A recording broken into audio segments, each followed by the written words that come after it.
All right. Anyways, you might be a bit surprised about the amount of orange here.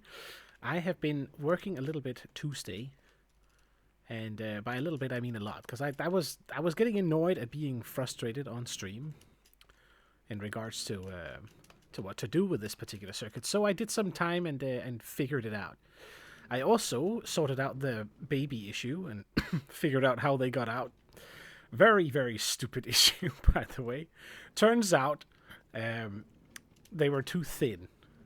They could actually slip past one of the trapdoors or fence gates that I had down here and actually slit right through. So they actually did go in all the time, just like they should. But then they fucked it up. And then, snuck out down here while I was upstairs. And that's why they always came on me so quickly as well. So that has been sorted. I've fiddled a lot with it. The current state I'm in is... let me run through it, I suppose, just for good measure. Hop, hop, hop, hop. Obviously, same track goes around. Let's start here. As we read out the signal when one of them gets popped in there, this one, the old counter system functions still. As the counter then starts to take up, we then send the signal across, as always. This is the same as before, to turn off this block here, which of course turns off that torch, that then lights this one, causing this piston to turn over and start the secondary counter down here with currently only 25. We need to upgrade this so it has the right amount of stuff in it. Once this one is finished, aka once this one turns off and all of the items from this is turned over and the timer is gone, this sends out a pulse in this direction that goes over to this piston. This piston then pushes this contraption of, on this slice, these three. On another slice, it will only be that one and one redstone block. Upwards one go. When that one comes up, this block here will be in the position above it, lighting this line here that sends a signal going back over to this torch, unlocking this hopper that sends all of the items back through. Then it also takes a secondary output that goes up along here to power this block, which powers this line so that it doesn't instantly reset. The secondary bit here is a bit complicated because what it does is it sort of hijacks the original test line for whenever we have a full stack in there, and then it powers it for exactly as long as it takes for this one to depower, at which point the whole system resets itself. Now let me demonstrate. Let's say that right now it's in neutral, right? First mob comes in. This one is now no longer filled with items. There's an X amount getting pushed over into this one. That resets this piston so that it pushes it down into the prior position if it isn't, and it unlocks itself so that it can move across. Then 1, 2, 3, 4, 24 basically, or 23. Now it's gotten filled as the counter has gone up. That one's completely empty. This one gets plopped in here and the system begins. You see that one down there reacts? Now after 10 seconds, because I've set it a little bit short, this one should plop up. It plugs up, it activates, these starts to drain out again. This one is extended, keeping it powered. This prevents the chamber from being filled while we're restoring the timer, and it's already reset. Boom.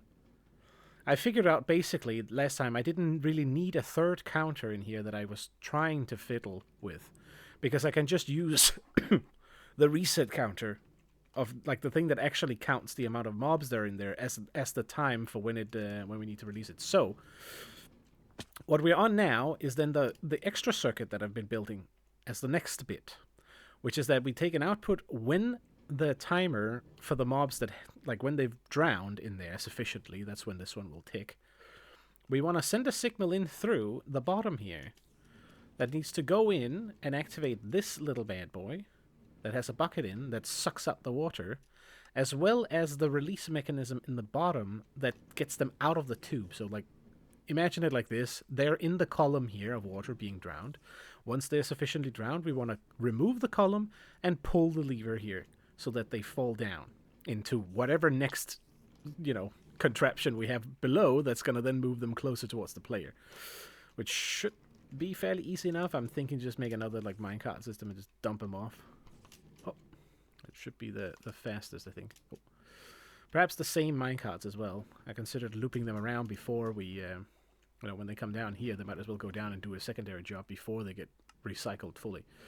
We'll see. We'll see. First things first. The issue where I left off is that right now this one activates before this one up here because there's a longer time for this line here to go up, which causes the top water to essentially still be in place when this one opens, which means they won't fall. And then, yeah, it basically it looks a little stupid. So we'll see if I can figure out how to solve that issue, which I am not honestly totally sure by. I've also ensured that all of this, so far at least, can be tiled still, which is an additional complication that's not nice to work with. But it has been sort of fun to squeeze it in. So yeah, the bottom system here is what we're trying to work on this time around to see if I can fiddle it out. I need to go get some more food because I do take damage occasionally when jumping down. All the time. Let's be honest. As an additional side thing, I was thinking about a good thing for all of these tubes on how to actually deal with them. I think I want to make it so that it has either lights in front or behind where the exit hole is. So that as you go up through the tube, you can orientate yourself when you're in it and always be ready to face the exit. It's a nice little... That's the one thing I thought of that could be useful for the tubes and a reason to redecorate them. Which I might bother to do sometime later. I don't need to be in here. Hello, excuse you. We're continuing with the ARPG playlist because there's still so many songs on it. I was like, why not? Seems like a good idea. Not sure how far these will get me, but let's just see. So yeah, that's the current thing. The reason I switched everything out with pumpkins, in case you were wondering, is because I figured to color code it, so I haven't really done that. I've color coded it in what slices what. So we're going to do iron and pumpkins for per module, essentially. So like module here, this 2x2 is one, and this 2x2 will be the next one, which we will then, you know, we'll have the iron come in on the side, so we can at least see which one. It's sort of similar to how I did the system up top. I don't really feel like I need a, you know, the issue is if you wanted to color code each bit in this piece of machinery, like each line, you would have one color here, another color there, one color here, one color going up over, another color going in the back, an additional color going back there. I guess you could skip this color here, but then another color on this line, and then a color on the bottom as well, down here, and then a split on these two. So it would be like way too many. It looked like a goddamn rainbow, which would be a little bit too much, I think. So yeah, once I figure this last bit out, basically each of the pods are already, they all complete themselves at that stage, which means we can make 2 or 3 copies of this module to the side. And then we can have 3 pods with drowned in, and then it's kind of about to see how much the spawner can produce. Like how fast the spawner produces is sort of the deterministic factor for how many of these pods that I need. And then I'm pretty sure the feedback system is just going to be, we get them into a tank that's closer to the player using minecarts again once they come out of the tubes. Like it's an easy way to transport them essentially. And then we just need to like dump them in here, or down in the bottom and have them send up here so they come in through. I think it's probably easiest to... Ooh, that's... Yeah, we'll have to figure that out later. I'm worried about entity cramming if you have like 3 tubes that are ready at nearly the same time, right? What if you dump them all? Is that going to be a problem? Not quite sure. We shall see. So anyways, now for the tinkering to begin. Also, this damn bastard right here. God, it's been so annoying. The quasi-connectivity on the pistons are just so ass. I was trying to run a line up through here on this side, and it was like nearly impossible because every single time it just activated the piston for some stupid reason. So yeah. That's sort of where we're at the moment. What I'm thinking, which I guess we should actually test first. Let's get a single boy in there. I want to see that the babies don't come out when they're standing on top of the pillars. So we need to get a stack in there. Come on, then. Oh, shoot. Well, thank you very much for the raid. I kind of assumed you would keep going. Thank you for the raid. How are you doing? I just finished explaining what I've been modifying the machine to do, but I'll do it again. Just give me a second. I need to collect a couple of boys.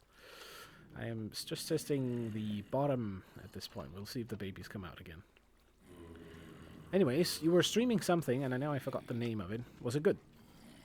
Did you have fun? I need one little baby one. Come on. Also, welcome, raiders. We're gonna chill here with me building this redstone machine. My Ruby Goldberg drowned farm, essentially.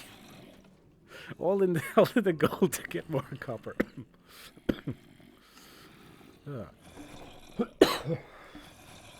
Sorry, I'm a little bit sick. Oh yeah, look, give me a second. Come on, why is it not giving me any of the small ones? Shit. Yes, I was getting annoyed, so I've been modifying it a lot. I took a day. I'll go over it, okay? But I've rebuilt the whole circuit, kind of, not fully rebuilt it, but like I've made it work. That's what I'm trying to say. And now we're moving on to a next bit, so I don't get stuck on it. I got tired of last stream where I couldn't figure it out because there was too many timings. I was trying to manage it in my mind while I was streaming, and it was not really working. Let's be honest. So I figured out how to do it. Well, it's because I did it off stream. So I haven't done the pumpkins yet. That's also why I decided to change it. Okay, I guess we're not getting super lucky with this anyway. Let's go over and have a look at. So. I wonder if it's already counted fully. Nope, we've only got 12 in there now. Zombie, come in. I guess this is a good, you know, I guess we can show it right from the get-go. So one guy gets picked up, comes back around, gets a little love tab there, gets sent into that hole. That then counts using this first bit of the circuit here. As we know from the previous, it will count one guy down every time one gets lumped in there. As that happens, all of the items move to this hopper here. Which then, once it's filled with all the 23 that we're counting to, that will fill the chamber in there, because 24 is the amount of mobs that will break it, will then light this little line of redstone here. That will then turn off this torch. Oh, don't hit me. I think we're out of dudes.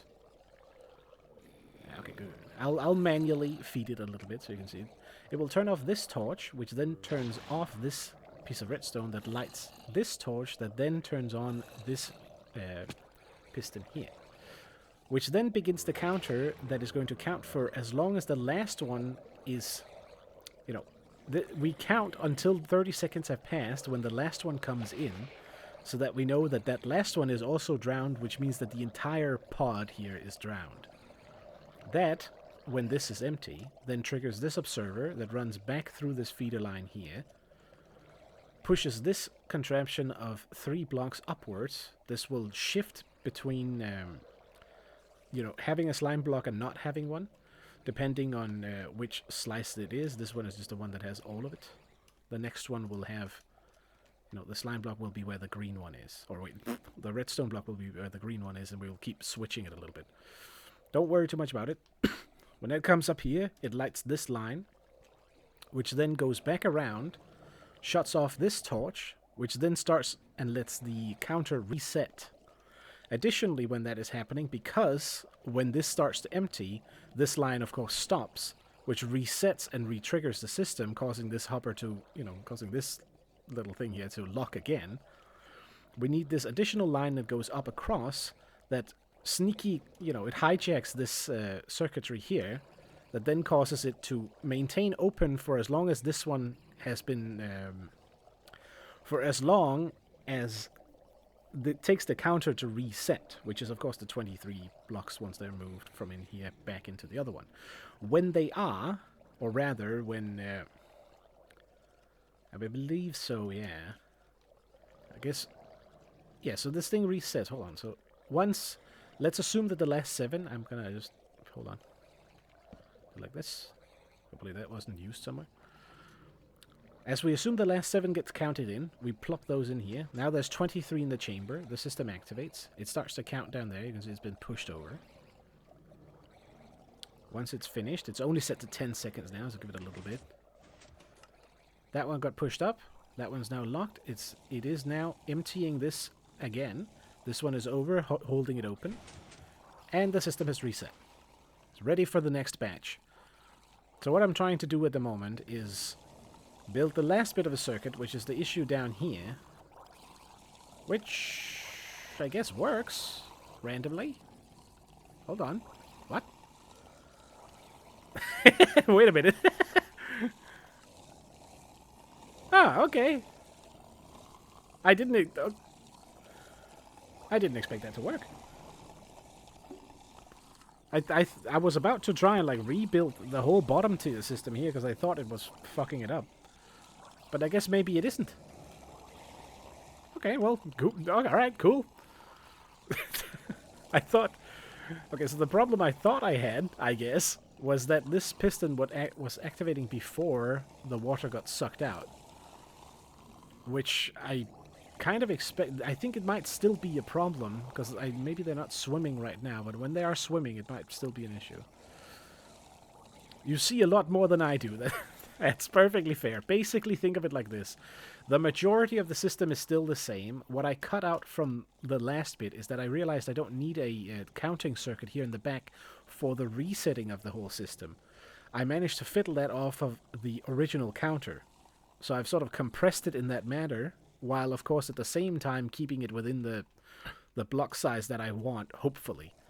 It still begs the question of whether or not this can be tiled properly without reactivating some of the circuits, but I'll have to give that a test go. I think it can, and worst case scenario, we try and build a couple and see if I can modify it so it fits.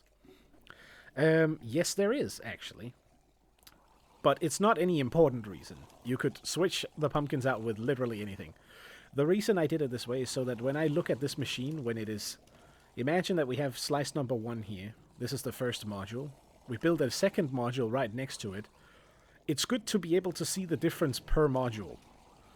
So the other module I'm thinking to make not out of pumpkins but out of like iron blocks instead, where all the circuitry runs on, so that when I'm...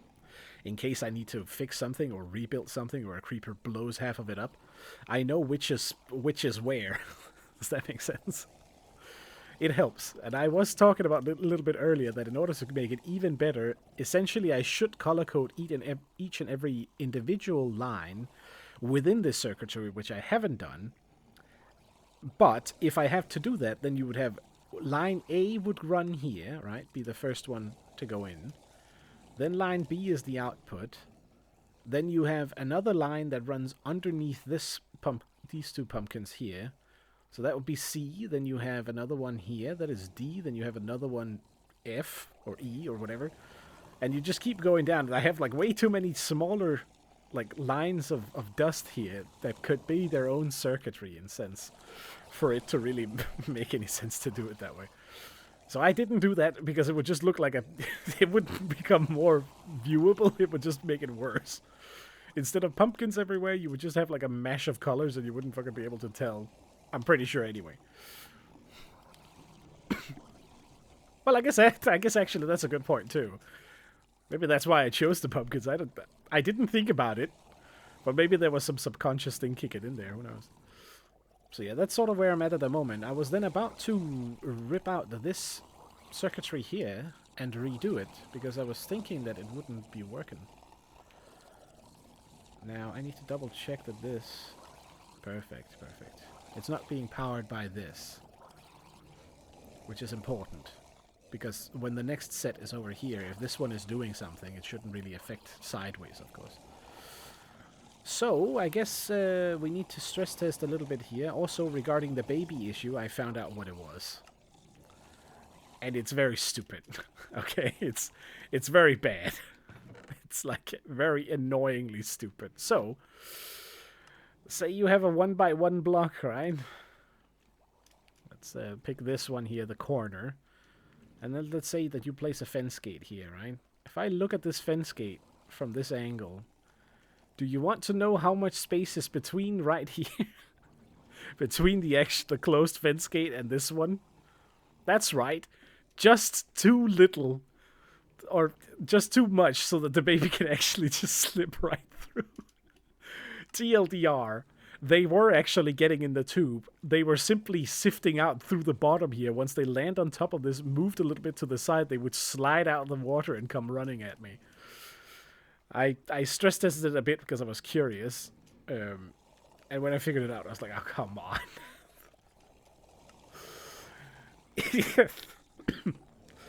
Kids, man, they can get into places you wouldn't expect, clearly. But yeah, so I got one in because I was curious, and I stood here and I just saw him like slide out and run right after me. So a little bit obvious. Easy thing to fix. That's why we switched it out with a piston instead. But now we need to test whether the piston is a problem under all circumstances, because the fence gate is kind of an ideal pick. Which means I kind of need a clock. Sort of. Hopefully there's no bad boys in there. Alright, so first things first. Well, that's a problem. But now they're swimming, so actually, hold on, this might be a perfect way to test this. Let's see if they go down anyway. So, the tube is filled, quote-unquote. Fuck me, okay, hold on, wait a minute. Because drowned have, like, different behavior during daytime and nighttime, which is, of course, the problem. Bruh, why do I have so much crap here? Fuck. Ah. Okay, I guess we don't need this. I need like one slot free at least. We suck those in. The tube is now full. Now they get the time to choke.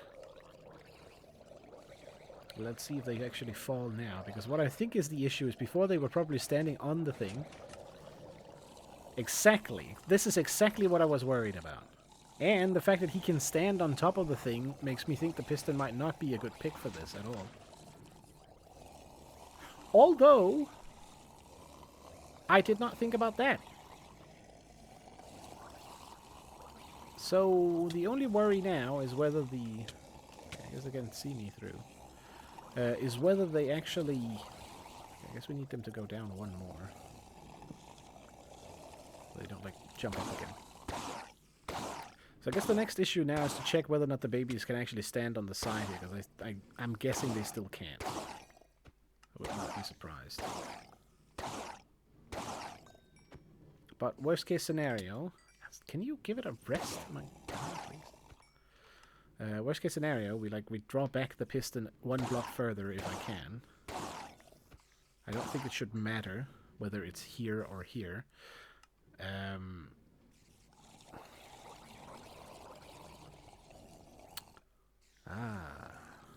Which should work as well. Now that I think about it. I think it should be good. If we make a little access port. I think that's why these were here, because I think I went in here before. I see nothing that is not... Can I throw something away? Oops. Okay, I didn't fuck the minecart. Good. These. Fuck those. So yeah, we are almost at the stage where we can skip this whole machinery, because it works, and then build some of the next bit, essentially. Put those two in there. Now I need a baby, because I need to see if he slips through. I think we do the same thing I did before, which is basically, wait until we get one. And then dump that little fucker in there.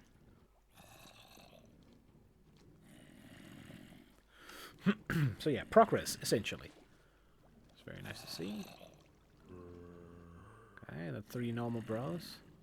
I'm also a little bit worried about the placement here. I'm not sure if the spawner spawns them at the correct speed, or whether these guys are too close, so we may have to move where the holding chamber for those are. But that should be fairly straightforward, to be honest. Come on then. So I have a feeling that it's only when this one has empty that it want to spawn again, which means the mobs might need to be moved a little bit further away. But then sometimes it also just spawns them like right after each other. So I'm not quite sure how the spawner works itself. Or whether I need to like move a little bit or something. Of course, this can be fixed up here by having more minecarts in circulation, which is nice too. I was talking a little bit about we might actually use the same minecart that deposits the guy to take them out in the bottom. Okay, that's 3 normal dudes, 4 normal dudes again. Oh, we'll just let them go in there. But yeah, so most of the complicated machinery is working. The only thing that's left is to tile it a few times. So make like 3 or 4 chambers, I'm thinking. And then figure out what we need to do when they come out of each chamber and how I get them sent up to me to die. At which point the whole system should be functioning perfectly on its own. And I did consider another thing, which is to place a villager here, potentially, to be the bait constantly, so you can just have this thing fully enclosed and we don't have to like light up the back, or unlight the back as I've been doing here. I like seeing them, but it is a little bit of an issue, potentially. Especially if we want to move the mobs a little bit away. I'm not sure if bringing back the drowned to this position is going to somehow affect the spawner spawning mobs. I don't know. Give me baby zombie. Come on, the RNG is so bad right now. What the fuck? Ah, that's typical. But yeah, and then soon it shall be fully operational. Hopefully. 1, 2, 3. I also found another little sideways error, actually. If we look, I believe, there, right? You see that little wall piece down there, like right here? That piece of wall, there's actually, the baby zombies could apparently slip into that hole as well. So one of them had gotten stuck in there, and I couldn't for the life of me figure out where he was for a while.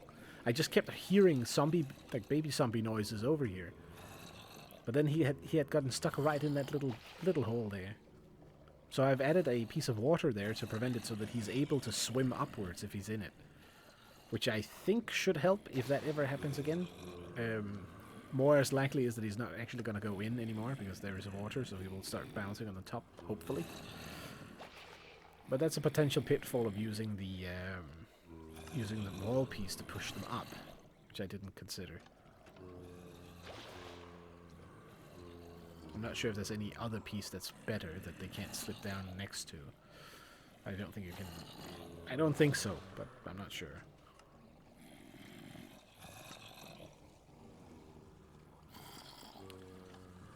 I need to see one. Come on. It just keeps giving me the fucking big boys now. Just, come on, dude. Just give me one of the babies. Seriously. Like, come on.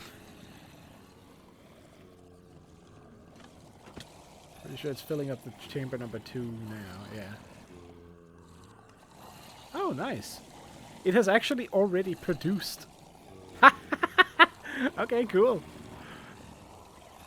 Now, that's what I actually like to see. I guess some of them are probably not like normal zombies down here because the timer here is wrong. But that's still pretty good for it having done it on its own. Yeah. It's working. It's getting there. The Mysterio contraption I've managed seems to be producing something, at least. Makes me wonder a little bit how efficient it's going to be. Probably not very much, but we'll see. Come on. Oh, there we go. We got one. Now, hopefully he doesn't get, like, launched into the wrong one. Guess we'll wait and see where he ends up. Worst case scenario, he gets up over here, but then we test it with a piston underneath.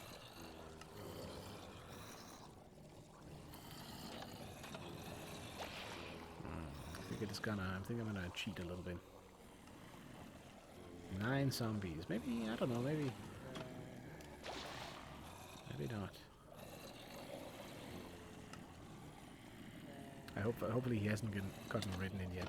Can you stop it? It's so rude. I just want to stand there and look, but they get a little hit in, for free. There he goes.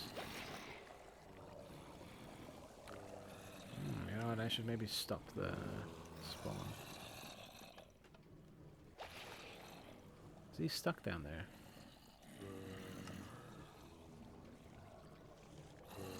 I think they do have a little bit of an issue getting stuck there. But whenever one keeps pushing the other one, then it's kind of fine.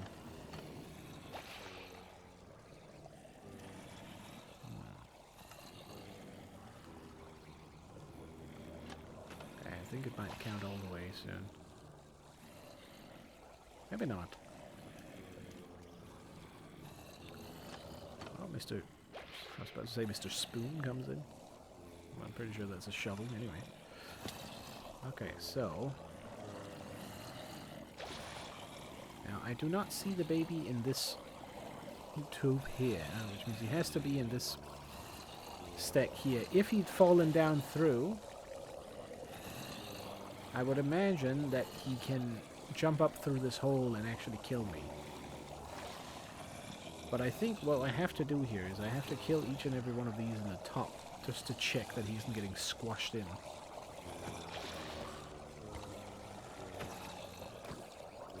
It's going to take a little bit of a while. I'm pretty sure he's in this pod here.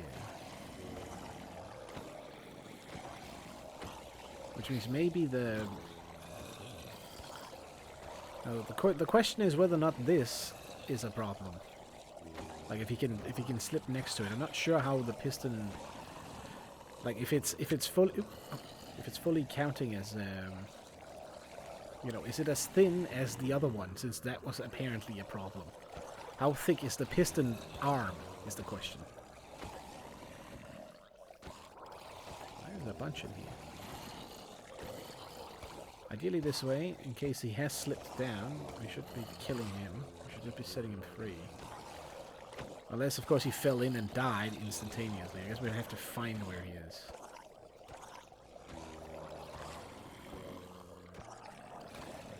Because that is a possibility if he gets down here. Although, then I feel like he should be able to get out, because it's not, like, fully locked in. Maybe, so just get pushed out, perhaps. Not 100% sure how the lock, you know, max cap is... Oh, someone has thorns on, I see. Additionally, there is actually a trick, which I was unaware of when I started designing this, where you can actually make sure that they don't take damage, even if there's too many in there. Which I briefly considered using, but then I thought, you know what, this is actually a good way to ensure that we don't ever accidentally overstack. Given my system here, it's more secure in a sense because of it. There was some copper there, nice. I went from 1 to 6. Okay, so... Where is he? There he is! Right now, he's standing on this side here, which is exactly what I was sort of worried about. So, I need to take a sneak peek into this somehow. Because currently, he's being pushed on top of this little ledge here. So I kind of need him to get off that ledge and land onto the piston. The bottom part down here to make sure that he cannot get in there. There's also an additional issue that he might get stuck in here, I guess, maybe? Maybe not. I don't know. So, I guess... How do I do this correctly? I guess I killed him from this angle here. Actually, hold on. Let's make sure... what? Let's do like this so we can see where he is. There he is. Alright, a little boy there.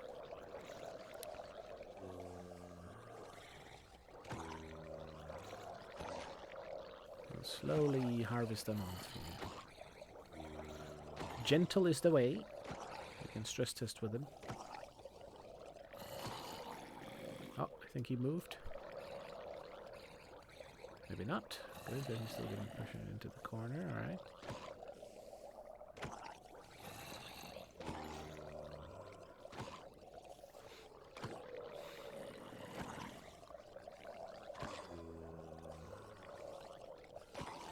Alright, hold on, I'll check. As long as he's still in the corner, it's good. There's still probably quite a bit in there.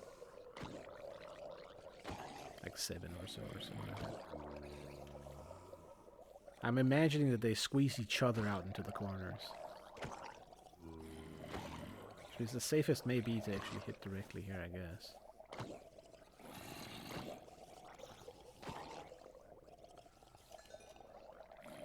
He is still up there. There's still... Alright then. That one. I just want to not hit the little guy, basically.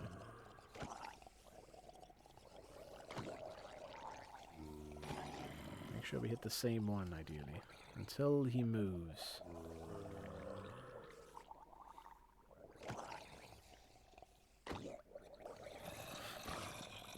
3 strikes. Okay, they're still going at it. Then. Wait until he resets fully. Oh, one guy moved into this place. Okay, okay, he's locked in by 2 adults now. So let's kill this one. Or maybe, you know, the next one too. It's the moment when he gets out. No? Oh my god, you little bastard, come on. Why are you still... Okay, fine.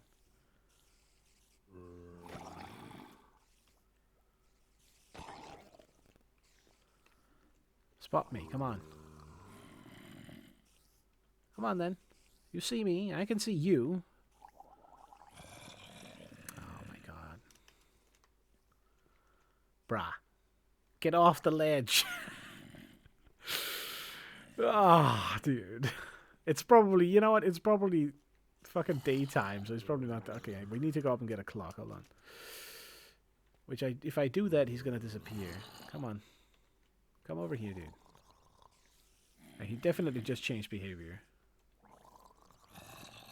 I just need him to get off. Yep, yep, yep. I think maybe that's good enough.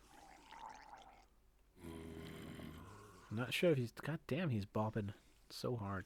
Does he have anything in his hand?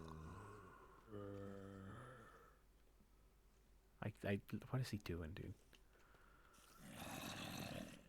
Right, can I pick up some stuff from the corner? No. I can't tell if he's like off enough to the side. I think he is.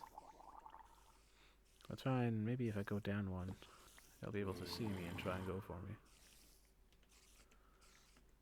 Like here, maybe.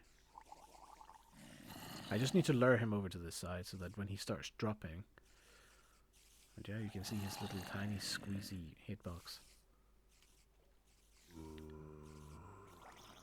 So he's definitely swimming, which means it must be nighttime. But it's good to know that the secondary reset by accident actually gets them to go down. So during daytime, he should then stop bopping up and down. Which means I actually have to wait quite a bit for that, I guess. But I don't dare leaving, because if I do, I'm not sure if he has anything in his hands.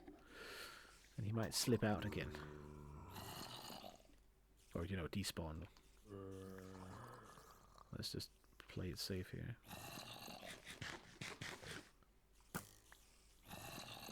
And not accidentally shoot him, of course. Come on then. Does he have something? Little idiot keeps spinning so much that I can't tell. Definitely does not have anything in his hand. I'm stuck here. Alright, pee break for you, I guess. And we just need to make sure that he does not land on the damn thing over here again. I need him to pathfind over towards me. There. Okay, he's definitely down. Dude, I think he might be able to. Since the other guys go down and stand on it, surely he'll be able to, like, squeeze right through, which is a problem. But I want it confirmed. The difference is that it's either we use a normal piston here that retracts, or we use a sticky piston that pulls a glass block backwards. Sort of the same deal. It doesn't seem to matter all that much, but we still kind of need to know.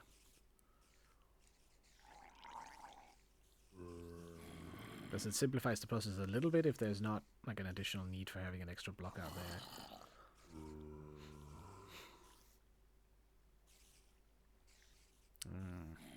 I guess there won't be, technically. It'll be this block here that gets pushed in and then pulled back out, and then the tube is full. Come on, then.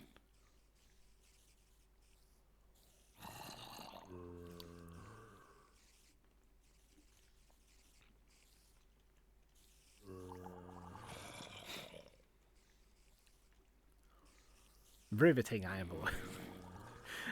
Please, come on. Just let it be done. Let it be daytime again. At least he's in the center of the block, which is good. Swimming up to check. And then bumping up and down here doesn't really matter, I think. I hope. It'll depend. I kind of need the rest of the system in order to be able to tell. I'm on the edge of my seat. I'm same. Like you want to know what the worst part is now? I said a whine about it, right? And then he's probably going to land on the middle and then not move, which would be fucking typical. Speaking of, actually, hold on, wait a minute. I think I can do it like this. This would be useful to give him a little nudge. Hello there.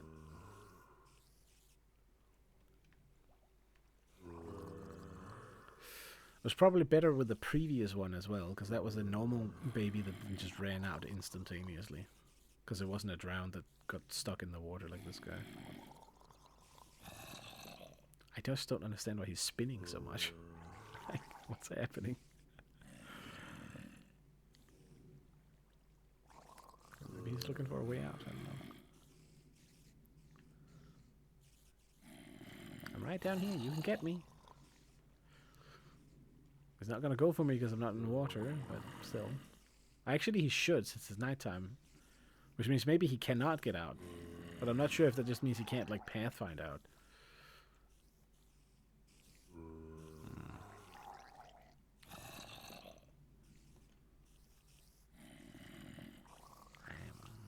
Do I still have the thing? Can we compare, maybe? Like, thickness-wise here?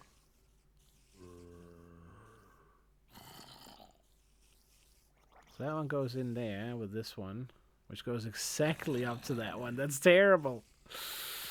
That means it's exactly as thick as the fence gate. He should be able to get through. Probably. Except that myth is like a little bit bullshit. Because it only makes sense in very instant situations. I think there's a good test of it by what's the name again? Veritasium, I think.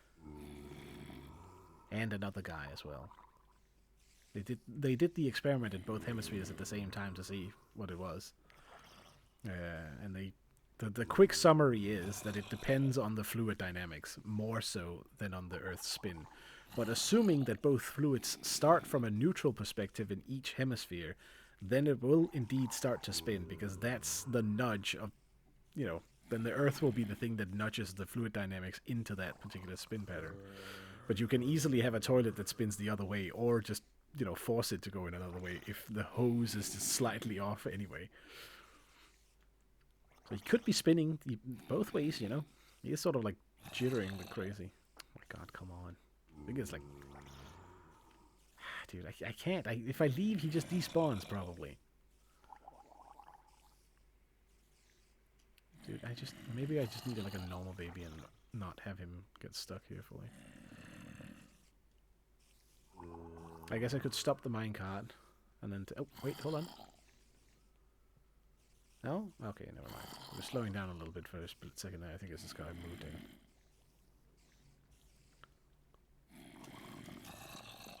Can I go in the water if I do this? No. Dude, it's very tempting to just like kill him and start over. But I've waited this long now. The issue is, of course, that it might not be a problem with the baby drown, but it might very much be one with a normal baby zombie. If it gets stuck in one of the other sides, it slides down here, and then perfectly slides down because it's pressured up into the corner of the glass. We were just kind of unlucky that this guy wasn't a proper test subject and landed on the piston head instead. Dude, come on. Oh, you almost made it out. He peeked out of the water just a little bit there. Kind of interesting that he's not just like coming down here to hit me, but he is so bouncy. I guess it shows the difference though. Got the other boys over here being a little more normal.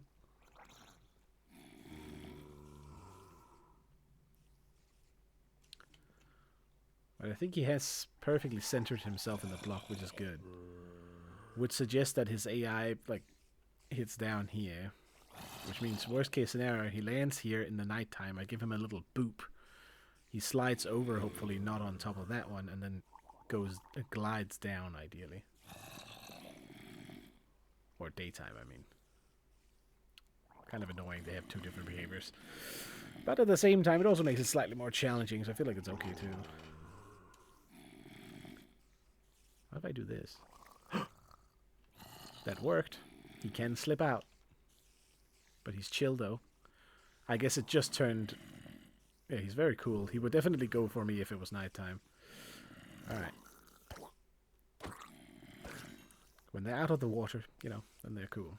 Okay, so we have to move this piston backwards. And luckily I think it doesn't change much though. Except that it will activate a little bit earlier because now there's less delay. And whether that does a big difference is kind of hard to say. Oh no. So we place this here. That gets pushed forward. Place a piece of glass there. And then we retest. Not sure why I grabbed what. I wanted the piston. Did I get it? Yes. Okay, good. Good, good. We are online again. Put that back in there. We put this piece of glass here. Alright, secondary test. Why is the minecart stopped? I probably hit it. Or maybe something else did. It's a weird place for it to stop. It has to have been me. Just casually running over. Alright then. Let's get a fat stack in there. I'm not sure if it had counted some. Perhaps I should reset it. Shoot. It had counted, crap. I guess it doesn't actually matter for the test, but we do need to reset it. Make sure all the counters are properly reset before we start it for real. So that it doesn't count, like, you know, shifted. Can I reach that? Nice. Here you go.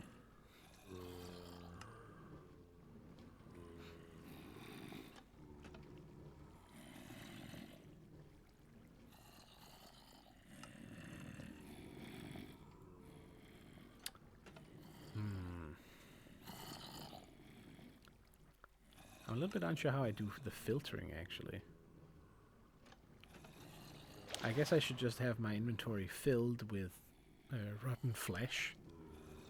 Oh, there comes another baby. That's good. And he gets pushed in by the rest of them. Very nice. Let's just see here. I think it has already... Oh, ow! Ow!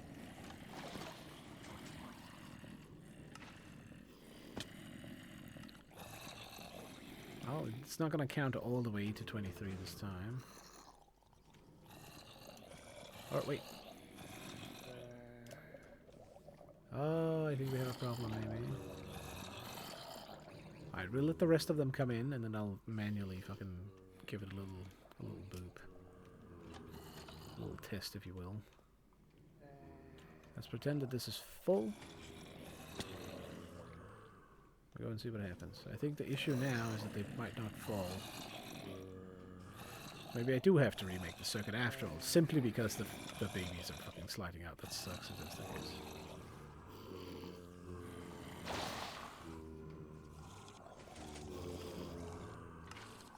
Oh! What? Oh, you motherfucker. Okay, so I can tell you what the problem is, because I forgot that this was an issue. This piston, why didn't it retract when this one blinked? Because of this block here. This block is powered. And that block is quasi-connected to the piston because it's above, but in a diagonal position or some BS bullshit. That means that this one is constantly powered, even when this one turns off. And until we, like, you know, we give it a little tap, it won't actually, like, reset ever. Which, of course, is a problem. Like a big one. Kind of. I thought I could move this back.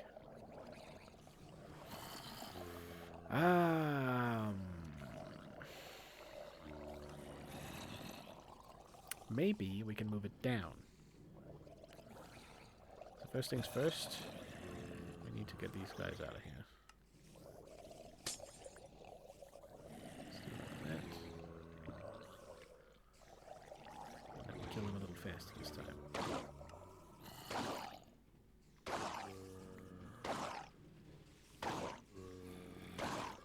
It is a little bit annoying because it lowers the machine down.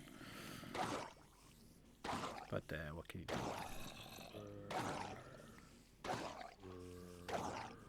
Can't you put it on a different side? Technically you could put it in the front. The issue with it is, how do I get the signal to it then?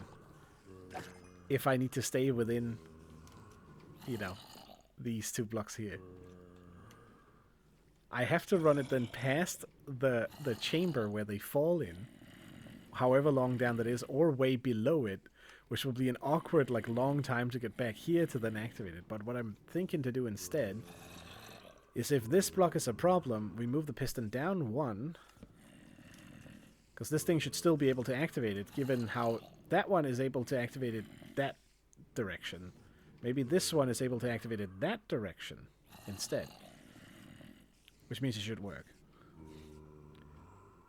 What about the side when I walk on? Well, that's the problem, right? Because this is a two-slice machine, so you can think of it like this. Where I'm walking here, right here, this will be occupied by another machine set. This one does not power that one, so it won't power back to this one. That will be here. So, like, you can essentially imagine that there will be another block. Let me try and mimic it a little bit. There'll be another one here, and another one there, and that will be part of the set that is over here, on these two blocks. So, what that leads back to is, I cannot place it here, because if I place anything here, the whole slice becomes 3 wide, and suddenly it's not as compressed as it could be, which makes it inefficient. I don't know. It doesn't matter too much. I could do it, but it's just an additional restriction that I'm kind of having fun with trying to enforce. So we place that one there. Then we do like this. Oops. Come on, just place it right. There we go. Now this piston instead should not be activated by this one, should be activated by this. If it isn't, we can always place a redstone piece down here, but maybe we don't have to. Well, I mean, it's powered, so I guess we don't. Alright, so let's get a single few boys in there. Just for a little bit of fun. It's a little more interesting. There we go. Test batch number 3. Oops. I don't know why I said number 3. That's kind of arbitrary, but whatever. Come on. Get in there. Push your friend in. There you go. The ones that want out can't get out. They're like, no, no, no, I don't want to go into the killing machine. And then the rest of them come, oh, can I walk this way too? And then push them along. Typical crowd bullshit. Can't walk against the crowd. That's how the machine works, I guess. Alright, last one. Yeah. Alright, so we have 3 in. Why is it only counted to 2? What?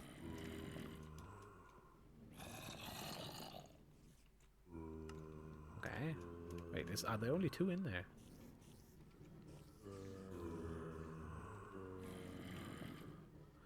Maybe they are. It doesn't look like there's a 3rd one. Because I'm thinking he would be pushed out in the other corner, but it's kind of hard to say. Could be a mistake, you never know. I won't claim the machine is functioning perfectly just yet, anyway. Out with the flesh. And now we pretend that it's full. At which point we head down here, we double check. That this piston turns off and gets retracted. Nice! Perfect. And now it's doing it on the first go around too, I think. Come for the reset. You know what, just in case there are any stragglers randomly getting put up, it has an extra little safety feature there. Alright, good. So this works perfectly fine. Very nice. We have no issues. There are no baby escapes. Everything gets through as long as it's on the ground. And then if it isn't... Oh.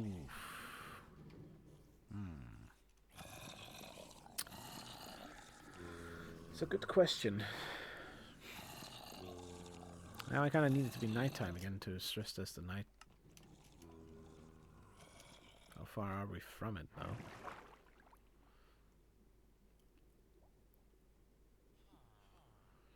Because now I kind of need them swimming again.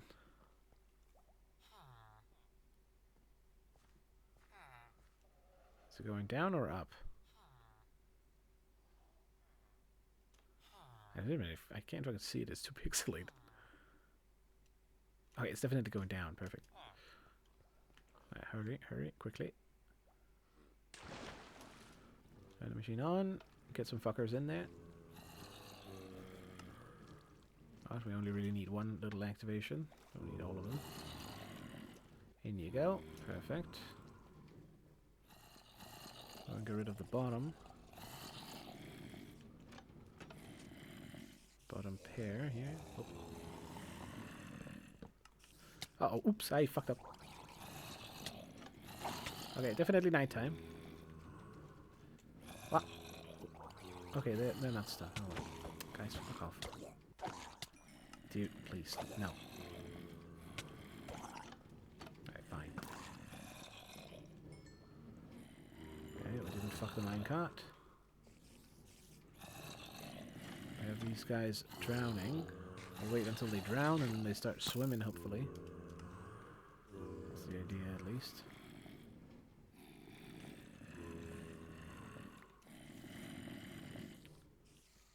Come on, then.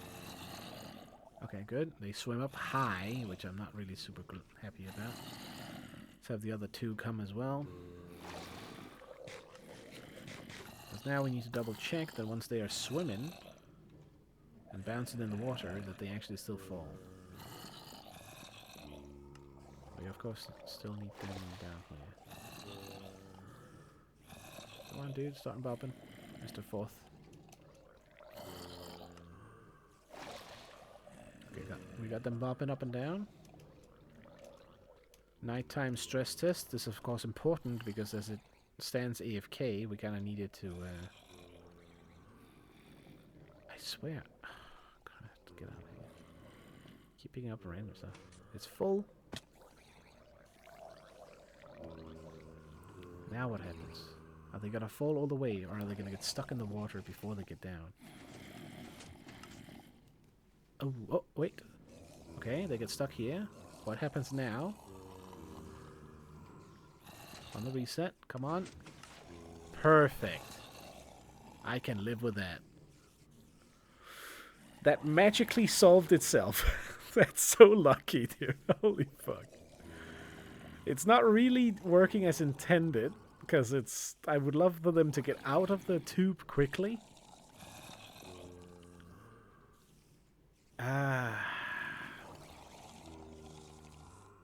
That is a good question.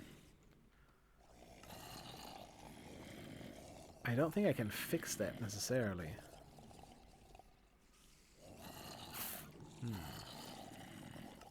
What I'm worried about here is that since they're doing it on the return rather than doing it initially, we can't clear the tube first and then have it be empty for the reset. It will be filled until this resets, at which point they dump out immediately. But then if another guy falls in right as it resets, when this gets pulled back, then I'm thinking, yeah, he should hit the water first before falling all the way through. I hope. I suppose that's something I won't be able to test until it's ready. How would I even test that? Actually, I guess we can. We just need a big tank underneath here, a temporary holding tank for them. Where we can see like what kind of result we're getting. If any of the zombies get through, then we got an issue. Oh, for fuck's sake. Nice, come on. Come on, man. Hold on.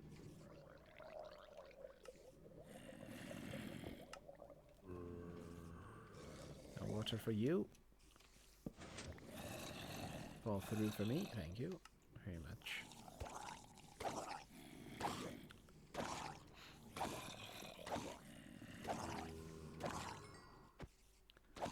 I guess actually we should just work on like making a, instead of, if I want to make a tank where they are anyway, I guess we figure out how we slide them backwards. So as they fall through here, and they are drowned, we can no longer really use water to shimmy them around. We actually have to drive them.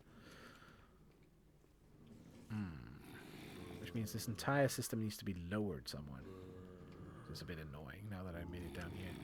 In fairness, I didn't expect this thing to be so big. I hoped it would have been a little bit smaller, not gonna lie. Alright, let's refix this. First things first. The water is now gone. We now re-enter the water, so it's at the right time. Otherwise, that fucks things up. Push that back in.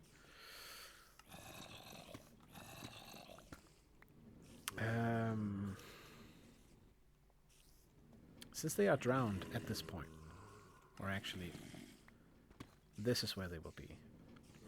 I wonder if I can lure them over, or get them to run to water themselves.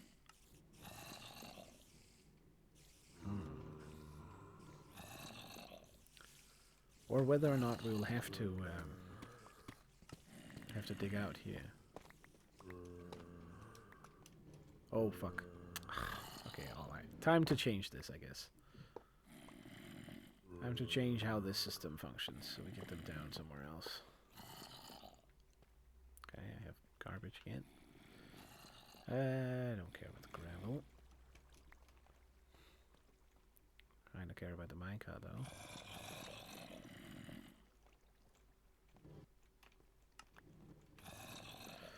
I had some golden rails, that's good. Alright, we need to move this down.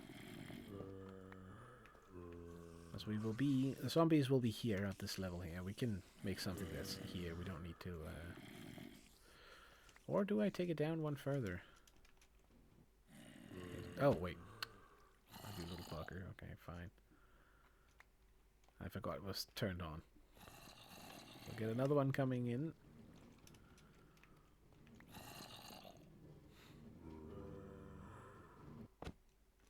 There we go.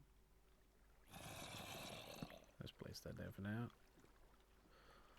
Put that in there. Definitely don't need that many, I'm pretty sure. I think I need like 3 or maybe 4 in circulation. I think that's going to be enough. It all depends a little bit on the timing. I should really make something that can spawn them at the right time. Some little system attached to this that will like turn this on whenever we want to close, but then because it's based on an observer, it reacts to it as well.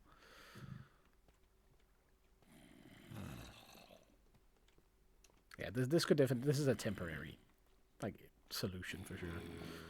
You could make the minecarts always run, but it's kind of better to stop them, I think. Turn them into non-entities when I'm not using the farm. Alright, temporary, ugly looking thing. So, zombies come out of the tube. They are now drowned. Ideally, we have to pick them up again. So if we keep this line going forward instead.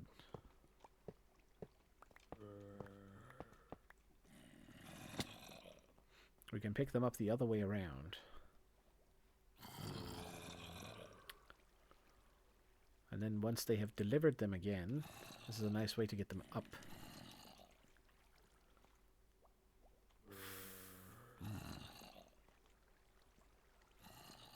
I'm unsure where I want to make another tank, but we definitely need that system before we build the rest of these. But at the same time, should build the rest of these so I don't run out of space for those and have to move it later anyway. I'm thinking like right here is still a good spot for it potentially, or right here in the front. Ideally, unless we just like run them in here. As more and more of them gets deposited in, I should be able to do the same thing that I did with this tube here. If we make a tank on this level, and we don't have to drive them up that much. Ooh. So basically the idea would be same sort of tank as up here. And then we do not add any water there. We just let them stack up until they push themselves in. They're gonna have to... Or I'm gonna have to like double check how they're gonna do it. Ideally, they should figure out to get into this water column.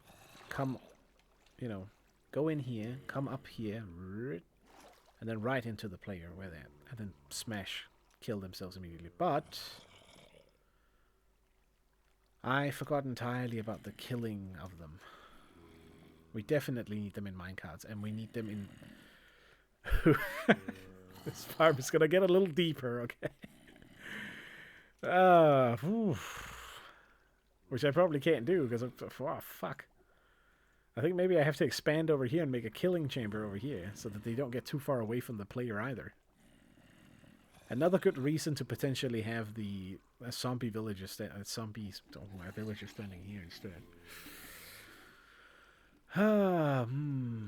But then if it's dark in there, maybe other mobs spawn in there other than the zombies. If assuming other mobs can spawn in there, that could be an issue as well. I'm not sure. I'm not sure. Because then if a skeleton spawns, I'm not sure if they shoot villagers. Can't remember. Don't think they do, actually. Maybe not. Maybe they do. Fuck, I'm not sure. Alright, let's simplify again. We want this line to be straight. All the way. If we make 2 more modules, I guess I should split them out where we have them. I'm thinking like 4 modules will be enough, because I don't think the farm will be able to produce enough to fill them all out. But I guess we can maybe plan for 5. That's the entire row. I definitely need to dig into this over here. Can I do that, or is it right on the edge? I think I can. I most definitely have placed something in here, so we definitely have this side we can dig into. We can also go deeper, but I think it won't matter because we have all the circuitry here in the back. Let's plan for 5 modules under the assumption that the 5th one will never get used. Just so that we have the space for it. So yeah, this makes sense, right? Which inevitably tells me how long this needs to be. Now, though, we need to make sure that this is set up correctly. Oof. Do I build the tubes first? I think I do. I don't know, let's do it. It's gonna be easier if it's set up. We might not have all of it, but just having the tubes is gonna help a fair bit. Do like this, so we can see what's what.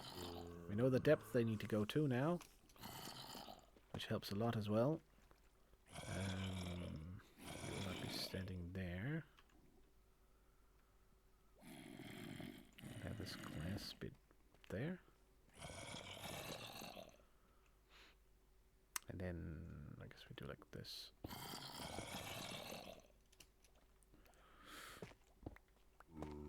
I think I might just be lazy and just do the tubes for now.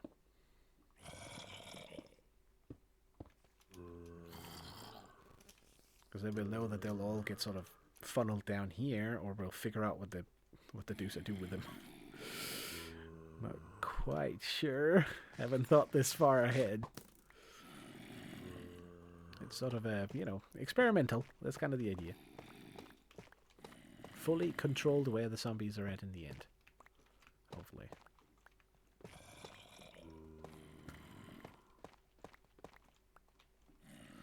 Alright, so we know there's one there, we know there's one here, we know there's one there. Now let's... fuck, damn it. Whatever, throw that out. Bump, bump, bump. Ooh. And then, let's maybe just do this to begin with. Oops, okay, didn't need the one there.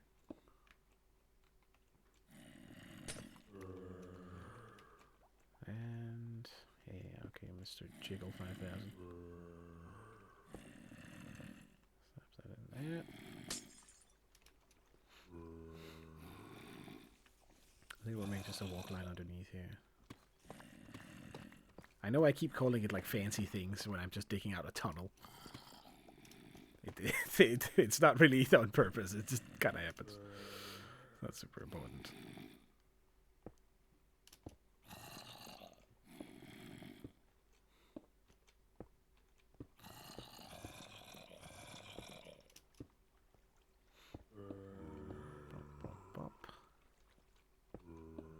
Not necessarily the best to make this out of glass if I get stuck there. Okay, we wanted to actually go all the way up to this level here.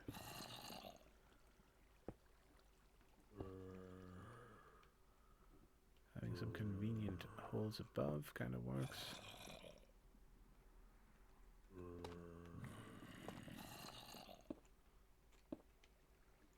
Like that, right? Seems like it. I guess we'll finish off this one.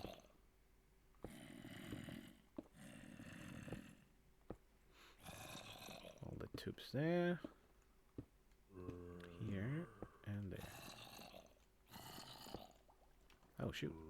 Okay, good. I did make a little bit extra just in case. Alright, there we go. We have our tubes. They are correct. We then need some sort of block here. That should probably, I should switch this out to be a pumpkin. And, because it's part of circuitry technically. We do need filler blocks as well, which we're going to make out of glass in the top part here. Actually, it should not matter there. It's around this one where it's important. Now, these probably cannot be glass. I'm guessing they need to be something else. There's glass underneath there, but it isn't over here, is it? No, it's a full block. This is a pumpkin. Pumpkin line. Pumpkin line 5th. So 3 pumpkin lines and 3 normal ones. Put that there. I need to get in there and change that. I think I'm going to do that first. Hopefully this doesn't break too many things. I have space. Good.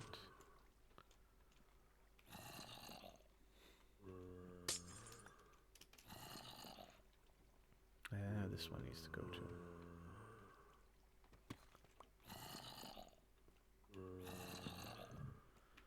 Technically that can be a glass block, I think. So it should be. This is the front, so this one doesn't really need to change.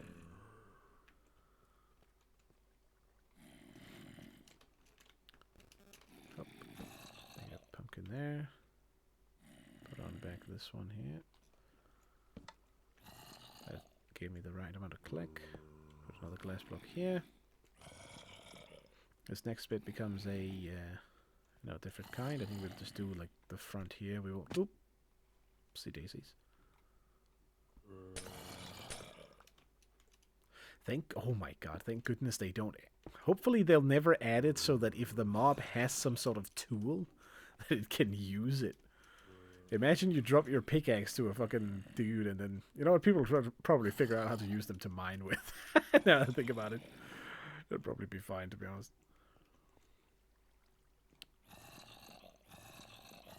I'm gonna make a walkway over here as well. Kind of feel like it would be okay to have. I can walk along this edge and have a look, see at everything. I guess that's okay. Maybe not in the corner though.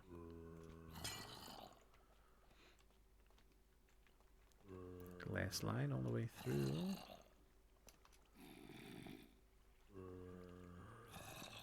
Yeah. Okay. I think I should cap them off while I work here. Pumpkin cover, so we can walk without like falling into the tubes. Okay, so we have active block. Do I have any iron blocks on me? I don't think so. Do I have anyone over here? I do. Could start switching the other one too while we're at it.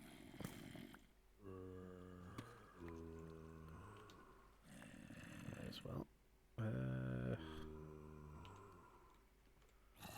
Fuck. Dang it.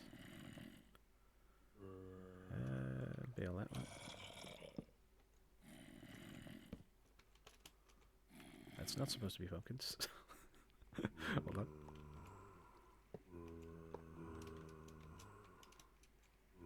Okay, I definitely need to clear this space up here. Take it up a little bit.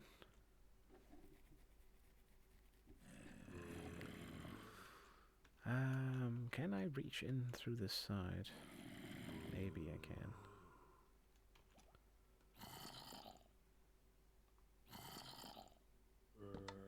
There we go, nice. So that's looking good there. We then change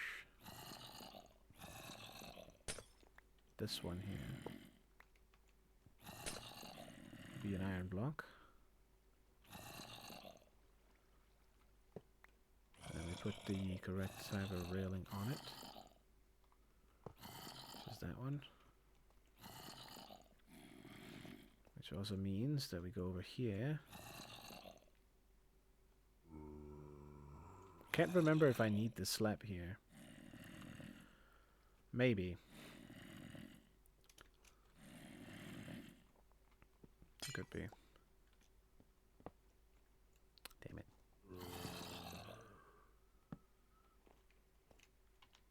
Well, I guess I can actually walk in there without it being a problem.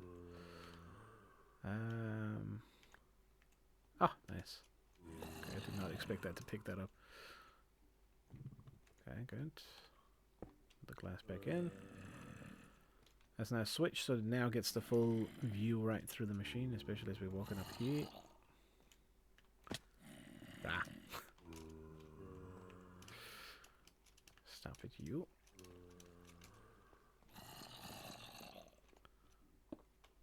There. Let me up, come on. So yeah, now it's sort of more clear, right? You can see this whole machine is a pumpkin line, and then you have an iron line that's going to come as the next one, and then it sort of shifts like that in a striped pattern. It should look good. Should look industrial in some way.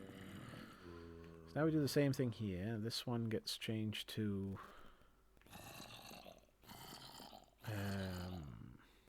we need a powered rail here and a redstone block.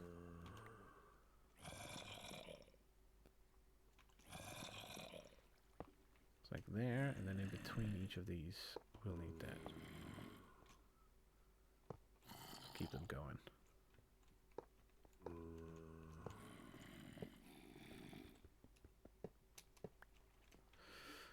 And I guess we'll place in the actuator rails. Do I have any more? Hopefully, maybe. Nice. Good, good, good. Where did they go? Oh, almost fell down there.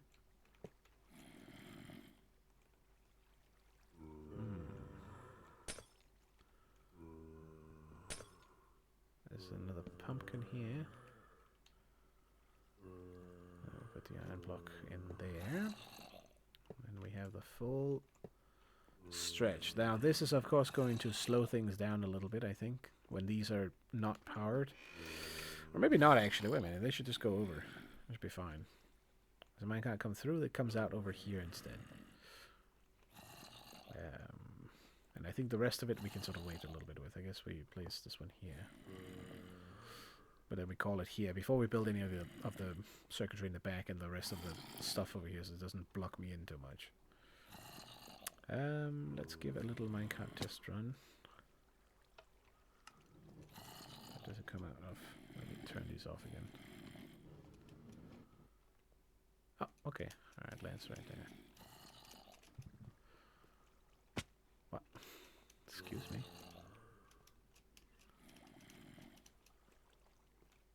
Danger hazard.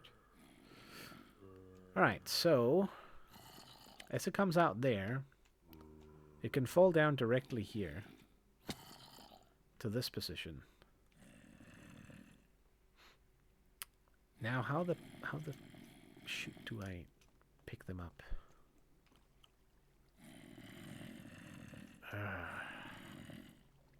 How do I pick them up out of these tubes?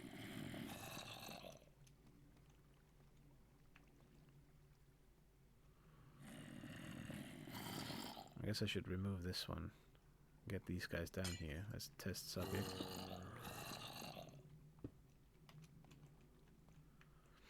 As they are standing there,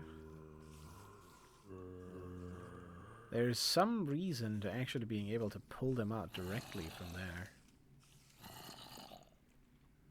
But it changes a little bit based on what we use.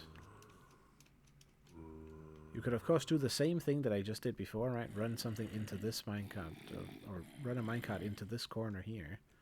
And it will probably pick up whichever one is in the corner, but then we do run out into the same issue that we had before.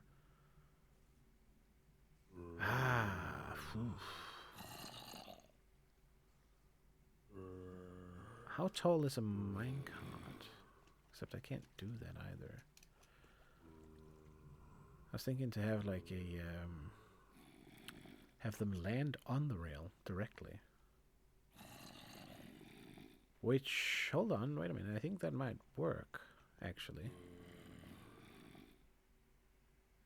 Except for one aspect. That they'll be able to run along the line here, they'll spread out over and stop the minecart from moving. So we cannot do that, that's a bad idea. Okay, fine, give me a block there.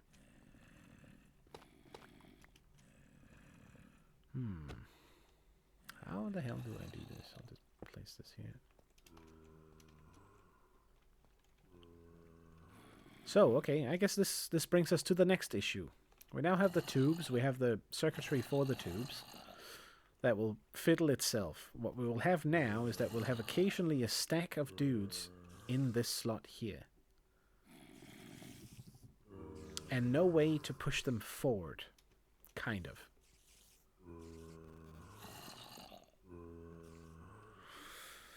Unless we manually push them somehow onto the railing, which then causes a problem. Specifically the babies are the issue. You could do it with the big ones and it would be easier, because then they could stand here and they wouldn't really block anything. They'd run right past them. But the small ones can get out up on top and then start running across. I think. Unless they can't. Wait a minute. A line like this.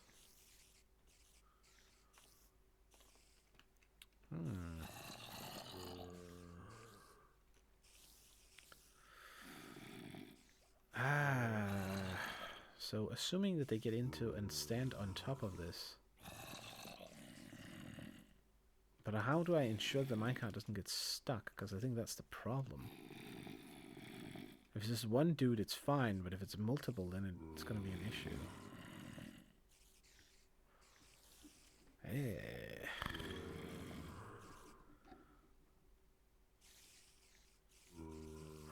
Unless we do something real dumb. Unless we make another one of these transporters on the back here that runs back underneath. But we can't do it in the back. We have to do it in the front, probably. Oh, but then you run into another issue. How do I get it across? Fuck, I have to do it in the back.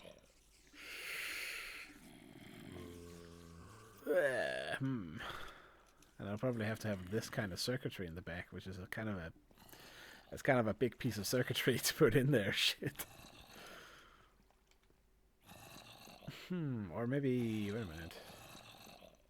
Yeah, it probably is. Oof.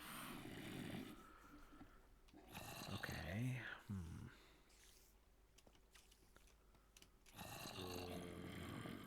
Again, I'm trying to visualize how the hell to do this, and it... Okay, hold on. I guess I need more space first. Let's start with that. Let's do like this. How about even more space?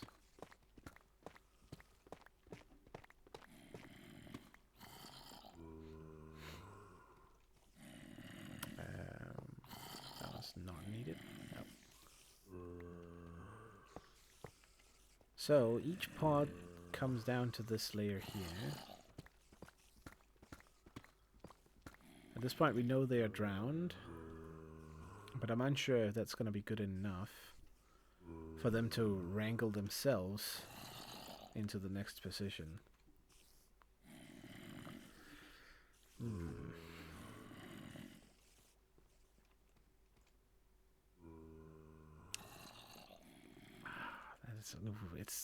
It's tough because I want to move them around with water, but since they are able to move properly in water, that's a problem.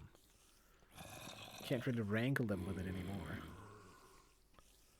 Which is why we need to devise a way to get them into minecarts yet again, somehow. But that's the problem, because the way to do that in a very secure way... Oops. Up here is to squeeze them into the corner using water, like this. And if I do this with drown, they're just gonna go back in it. So maybe we do have to actually lure them to walk around.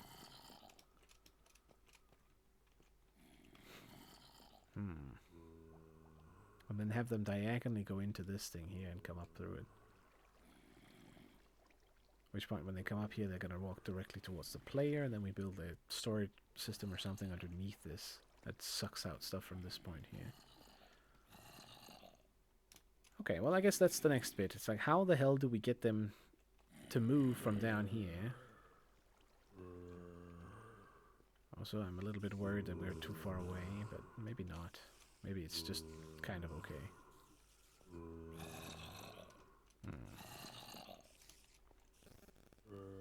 Not sure. We are sort of in the edge of the sphere here, so we probably should get them directly around. Alright, I guess we kind of have to test. Let's drown these guys with a bit of water manually. And then let them run around and see what they do. Can they figure out if I just... You know, how good is their pathfinding? Will they be able to... like, be stupid enough to directly go over here?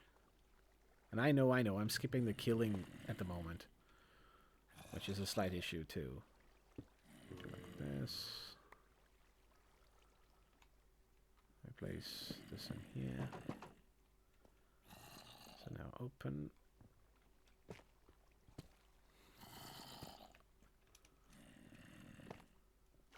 Do like that. I think I have a piece of soul sand. Block this off again.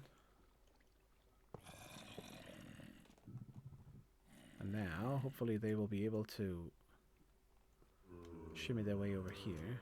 I guess we'll make a little line so that they can't, like, walk out of it.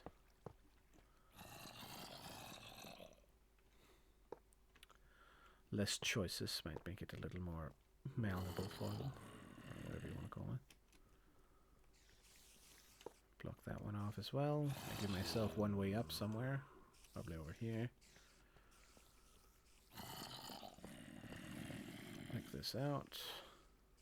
We drown them first, then we just dig out this one from up here. See where they head. Ideally, they walk straight into this water here and come scooping right up.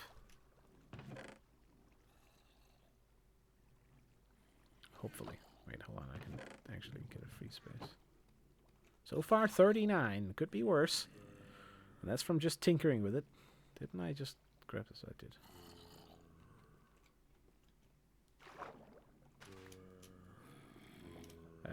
Come on. Oh, wait. Oops. Okay, alright, fine. I forgot how it works. We got the kelp. We got enough bone meal. This is gonna be too much. No, it's perfect.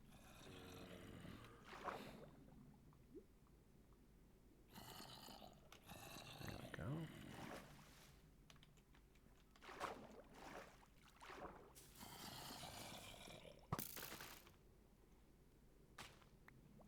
And away we go. Perfect. Grab the kelp.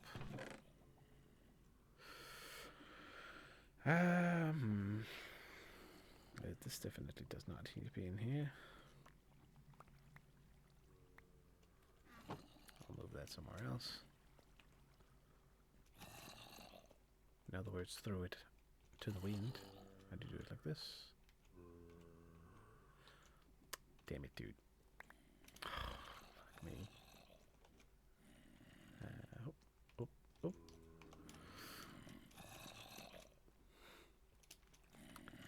Okay, so we now drown these guys with a little bit of water. And then we check where they go once they've converted.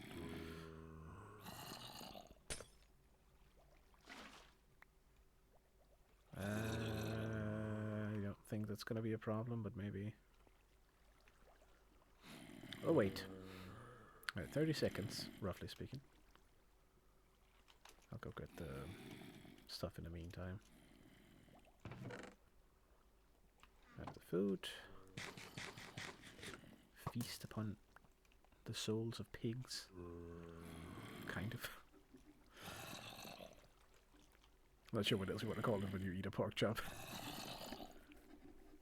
Perhaps it's a little too dramatic.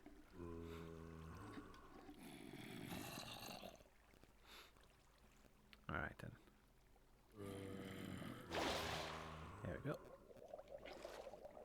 We re-grab this. There. Okay, oops, I didn't need to jump down.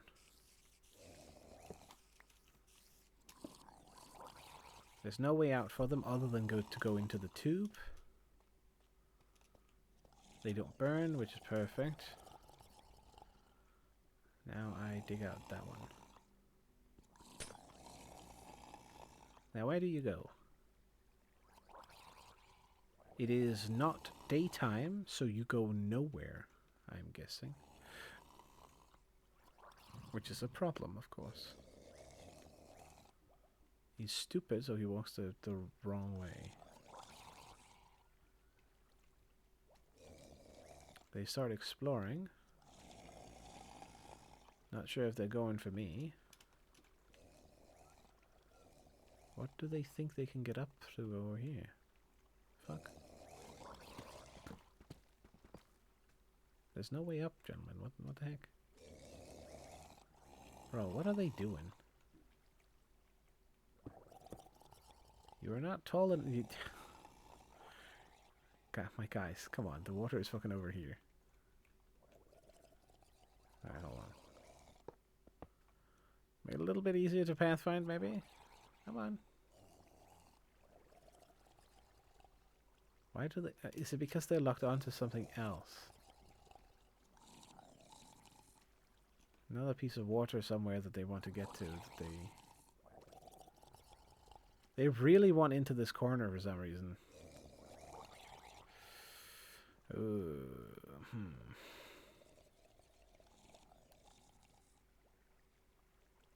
I don't want to jump down in case they... I guess I can, actually. Hold on. Can I just nudge you, maybe? Come on, go forward. Why you over here? Come on. Okay, so their auto pathfinding definitely is not the way to go. What about if you... Oh, do you see that enticing water there? Come on, go in. Alright, well, he's about as close as we're gonna get with these guys, I'm guessing. See if we can... and he yeets right out. Okay, well, this is definitely not working. How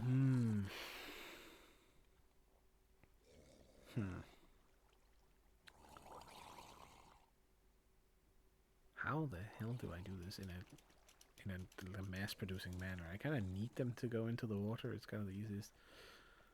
I suppose upwards, sideways is a problem, except for this little space here where they're gonna get cluttered and eventually want to go for me. Even if one gets stuck in the corner over there, he should eventually get pushed over here. Come towards it, so maybe we do like this. And it comes up over there. And then like a little... you put one of these bad boys here in the front. Go down, sit. Clap the thing above you, then there's no way out except for the babies, I suppose, which you could then... you can lock them in entirely, it's fine. Make a little doorway or something.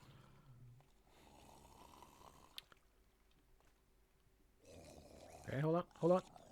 There we go, okay, okay. He is in, but he's not in. And the other guys, for some reason, couldn't figure it out. Oh, wait, never mind, he had enough. I'm going into the water, dude. What if I stand in the water? Is that going to entice them anyway? In any way, shape, or form, maybe?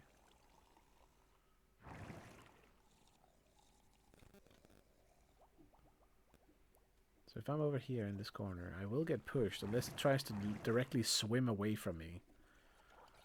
Which I'm thinking it won't do. During the daytime it might not care, which is when it might do it. But then again, that's when they sink and they don't move. So as long as we get them into the tube, that should work. Like now they are definitely aggroing me, that is for sure. So if I'm in the water, he comes right up, he's going for me. As he gets killed. Oh, he's zooming back though, what the fuck? Well, they're definitely super aggro at this point. I'm assuming you're gonna come for me. No? He is somehow stuck. If I hit him.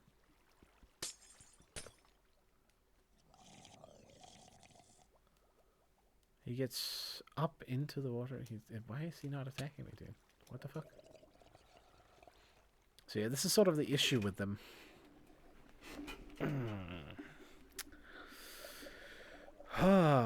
Okay. Water columns is not the way. I need to have them out of the water columns entirely. Which means that the complexity of the system increases quite a bit. Again. For the gazillionth time. So as the stack comes out, we will have 23 boys that will need a ride on a minecart. I suppose I start with just having one minecart per pod. We need a minecart system as in conjunction with the pod system, clearly.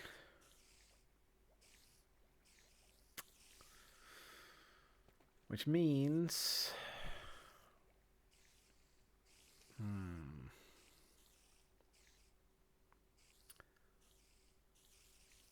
how the hell do I do that? As this closes again, they will get bopped down eventually, I'm thinking. If I have this pushing forward into a cart, it will not do that. They will be able to swim backwards, but it should help push them forward. The baby will be able to get in there, so that needs to be a wall piece or the like. So that it can't move backwards in. It actually needs to be a staircase, maybe. Something that goes all the way out, or a slab will work too. We'll start by simply doing this, I guess. Shouldn't be able to get under that. Worst case scenario, it starts to swim and starts to try and go upwards. It will bounce here, but then eventually it should lead out into this position. I have a glass block there. Pretty sure this should mean I can run a minecart past this spot, which I guess we need to test. Let's try it. I know I'm saying that, but you know. Like this.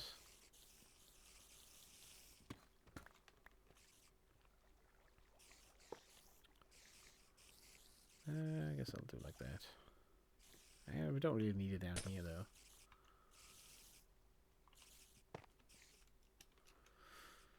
Another piece of water there. Place this here.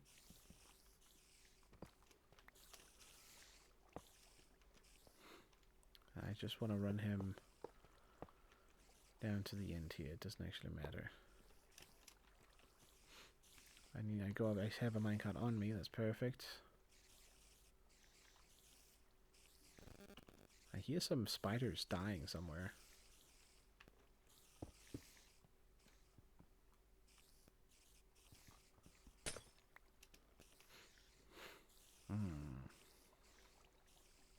Maybe we do need... I'm not sure if one is needed here.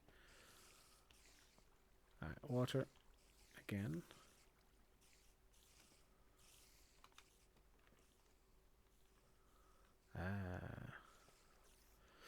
If we don't pick them out of the pots, I can just make my way up. I don't really need to worry about these. Actually, I guess I'll just use this. Why not? Okay.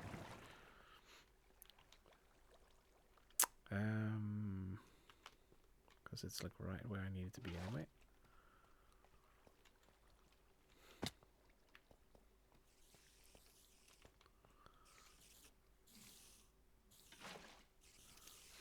Okay, there we go. Now, we need to fill out this.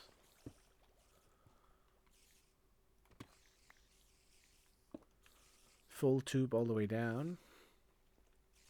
Now the goal is to get one here. I'm going to move this a little bit further back. Obviously we have the same problem as before where they get pressured up into the side, and I'm not sure if it's going to be enough, but I kind of need a full stack in there now to try it. So let me just recheck that this one is properly reset. It is not. Now it is. And then let us run that whole thing one more time. Hopefully there's no spawning spaces over here. So we'll do like this. They do give off a little bit of light, but I'm not sure how much. I suppose we don't need a full stack, actually. 4 might be enough. You know what? Fuck it. Let's have it go for a little bit. What's the time?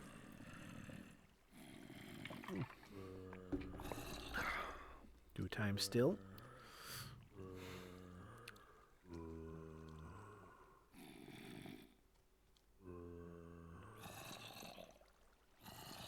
Oh, here comes the small one.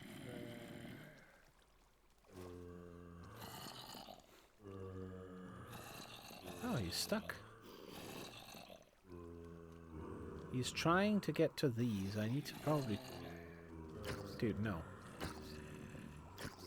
I must have forgotten to fill out something. Come on, off.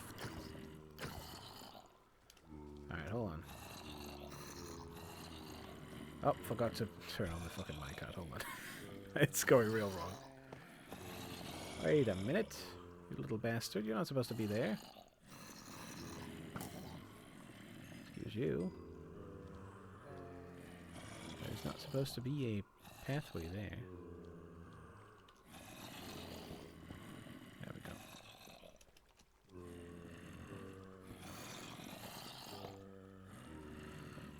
I need to loop the minecarts around first.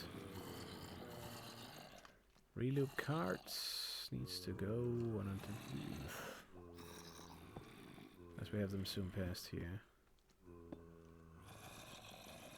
They come out over this one.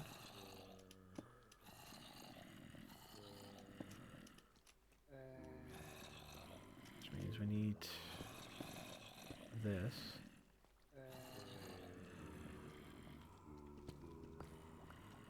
To land on this one here, so turn that into a thing. Bop. Now we just make a pathway all the way around, so we'll probably get to here, I guess.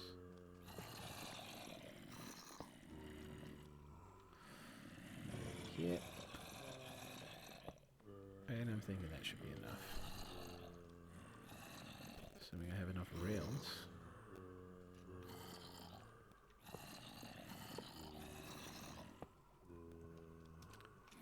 Must have picked up some more, hopefully. Definitely, for sure. Easy peasy. Oh, you fucker.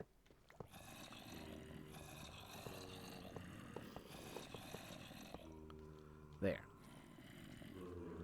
Let's check that first.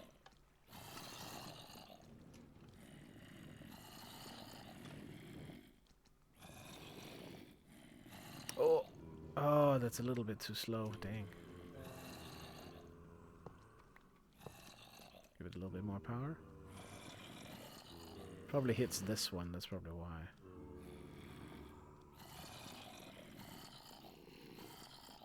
Excuse me. Hello.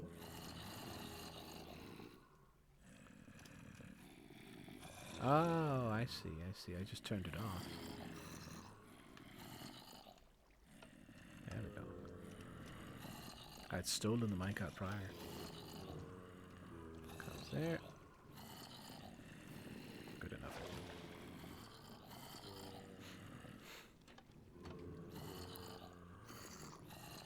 Alright. Let's make it go a little bit quicker. Same position as last time. One of them drops. I spawn the next one.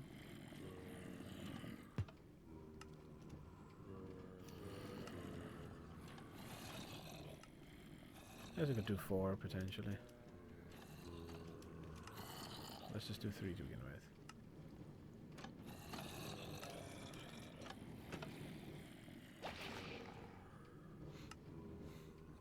Alright, we need more boys. How much does it counter to? Oh, okay, 11 already. Very good, very good. Hit the switch.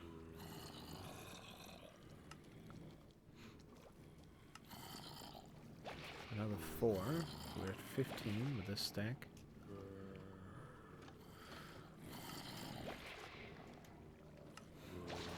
And it pulls them out pretty quick as well. I guess maybe 4 is ideal then. Because then it's going to rip the whole stack out and then it spawns it faster. 1, 2, 3. I see you back there.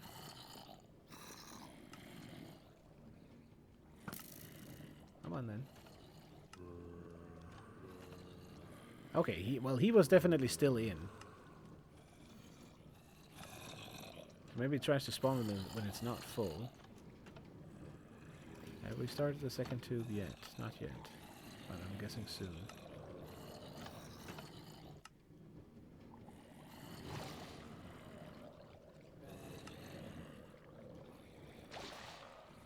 Alright, another stack.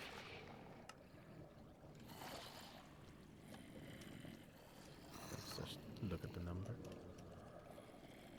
It's nice how fast it is to like distribute them. Yep, that's perfect. Oh shoot. What was that? Dude. What was his get out there? What the fuck was that? Oh, fuck off. God damn it.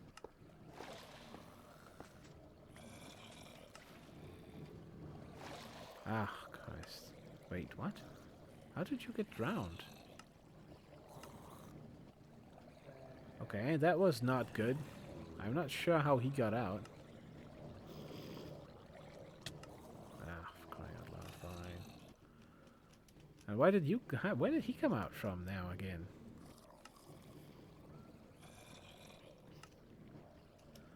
I'm not liking the inconsistency of these small dudes.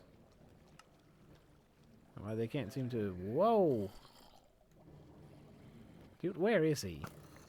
Did he fall down? What the fuck happened? Oh my god, and they're fucking up the minecart structure as well. God damn it. Alright, halt it. What's happening? Why are we getting randos? Well, okay, this was perfect, I guess. There he is. Dude, can you stand still? Oh my god, stop. Stop moving. Stop moving. Goodness gracious. I just kept going. Okay. It doesn't matter. We'll figure that out later. I'm not quite sure why they now randomly come out again. Maybe it's still a problem. Oh, that will work perfectly. But we will need a ton of minecarts to do it. But, conveniently, you can use the same one to then pick up another one before it does something.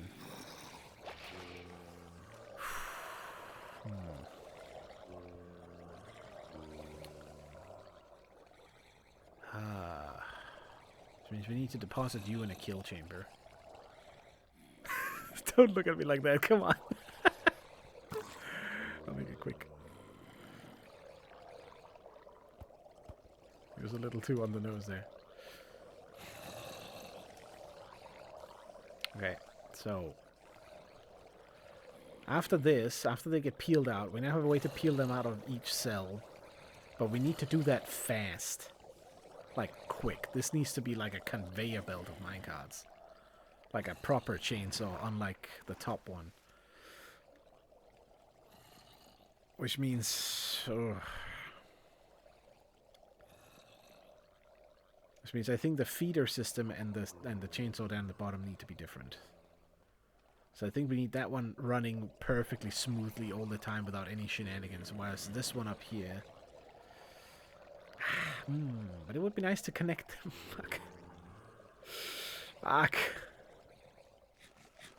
Okay, so the first thing we need to do at this point is that we need a lot more than 9 minecarts.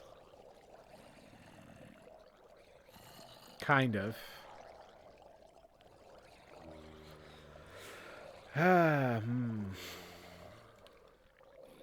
Which I think is fine, actually. Because I think we can have 5 more in here. And there's nothing that stops me from... there is something that stops me from doing that, because I built it so close. But we move this one. Oh, How do I do that exactly? That's a good question. Can I cheese this and can I cheat the system? I don't think I can because I think it needs to. I think it needs to go past this one. But it does not need to be destroyed on that one. So what I'm thinking here is to.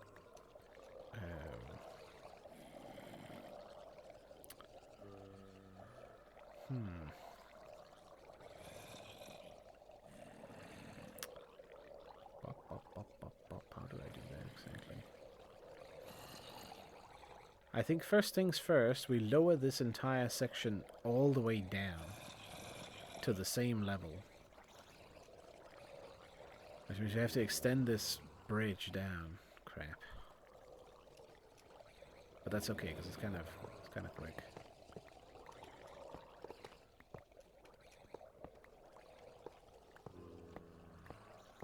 Let's drop this down here.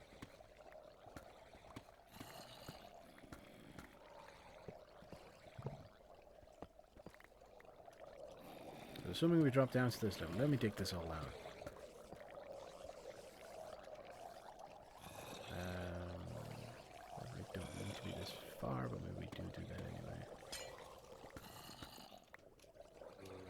expand a little bit in this direction. Assuming I'm allowed to do that. Ooh. I don't think I am.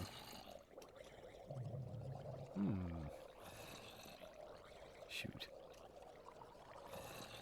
Oh, hold on. I guess we peel out here. That's what I get for not looking. I guess this is no longer acceptable to go around. A little bit of extra damage there. I haven't purchased that one, I think, maybe. I'm not sure. I could go up and check it and double, but we can try and make it without it. I don't think it's a problem.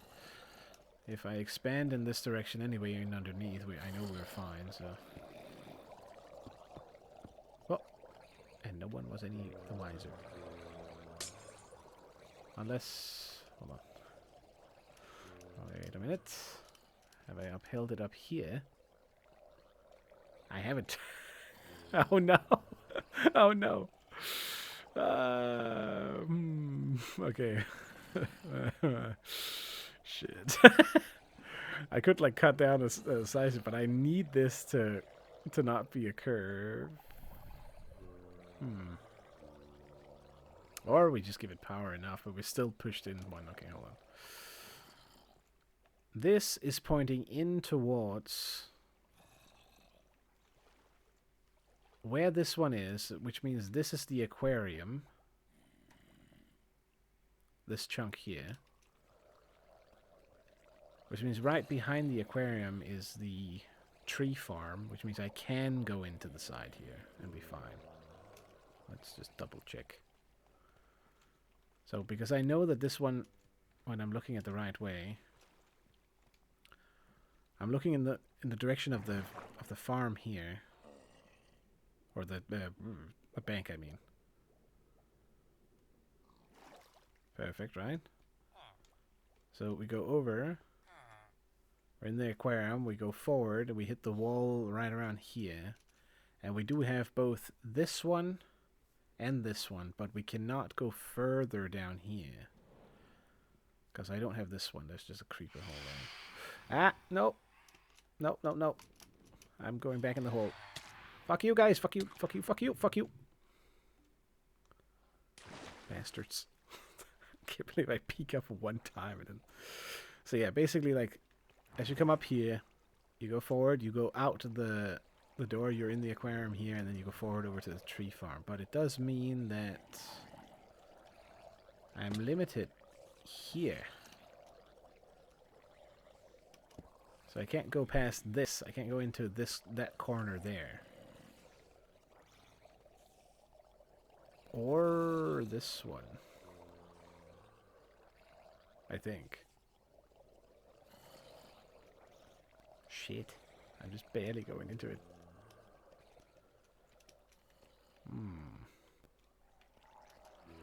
Well, maybe we have to buy that one. Hold on.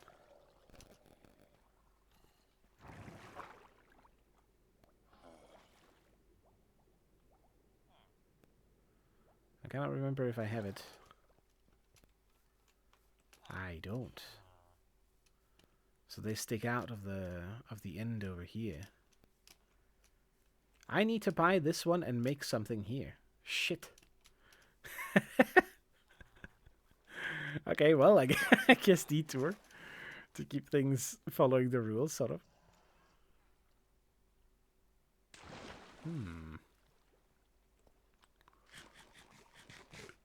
That's what I get for not making sure of that before I made it. All right.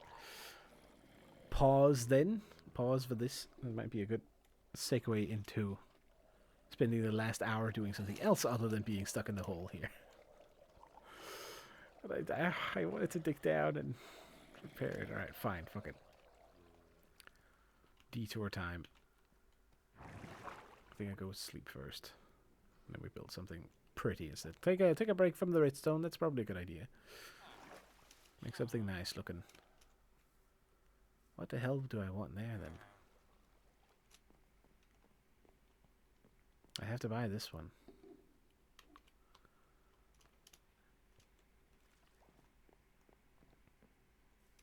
Right, I was in the corner here. Do I need to buy that one too, I wonder? Hold on.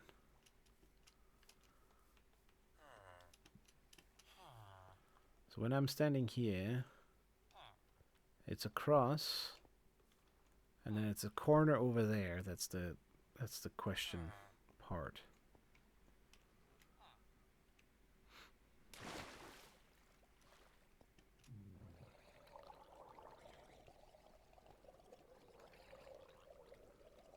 As long as I'm not crossing into the side there, I'm fine.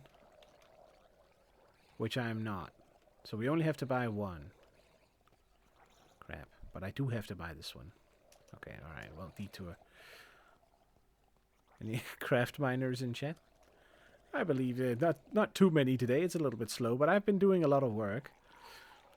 Machine has expanded. I just found out that I do have to go up and detour from it right now. Because I haven't kept track entirely of everything I've been doing. Oh, hello there. It's pretty boy. So I need to go and buy one chunk that I've accidentally dug a little bit into, mostly because I don't want to refit the redstone here in the back to fit with it. It's just 2 blocks past. Okay, it sucks, but there's no way to fix it unless I have to redesign the entire redstone, which I'm not doing.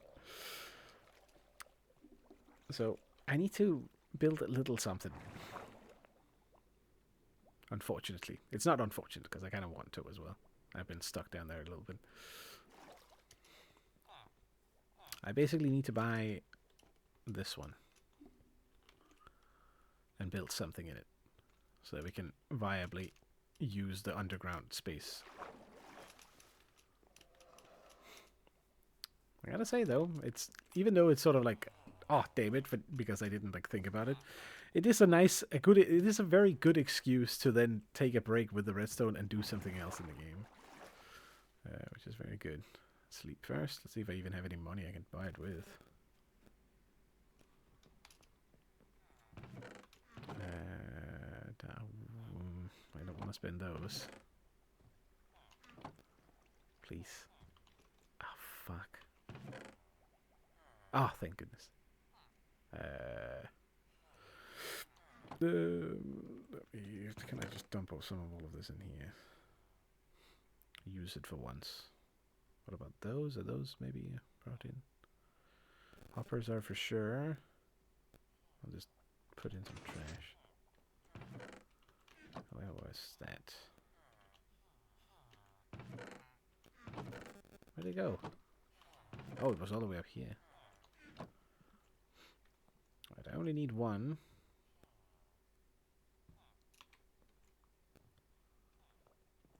Guess we just cheese and put these back in. The way you're not supposed to use the sorting system is now the way I'm using it too as well.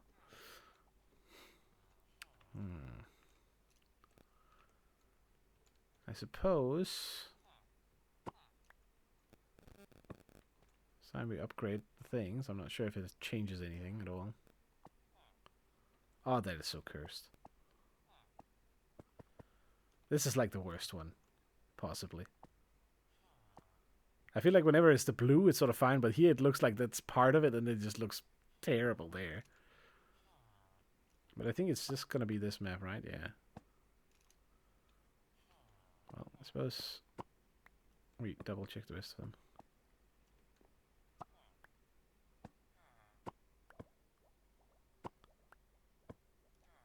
I don't think I've changed too much. The only thing you can really see here is the lack of all the things.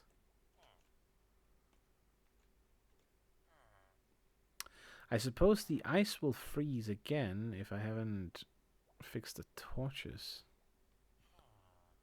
Maybe. Still leave frost there we need to fix as well.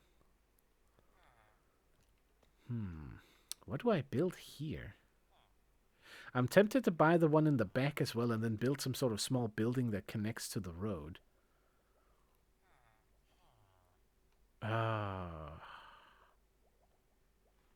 Is it a good spot for Rainbow Sauron? Is that what we're doing? Maybe. I was talking about him being at the end of the road, but You got any suggestions for it? Now would be the time. For this location right here, could technically build something that connects. It's kind of far though. To this road though. And I technically only need this spot here. Oh, they're still there. At least a few of them.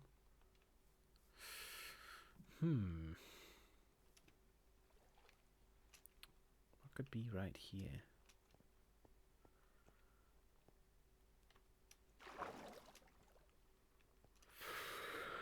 Oh, not quite sure. Not sure what to place. It's sort of like too little edge. Not enough ice as well. I feel like a boat of sorts. But then it's going to be like a super small one. And where would it go, considering it's stuck here in the ice? Which will keep refreezing, so there's no point like getting rid of it almost. A tiny harbor, maybe? Like a bridge going halfway out through. But then it's sort of the same issue. Because this is frozen over. And I'm betting if I put normal ice there, it's going to be the same problem. It's just going to melt as well.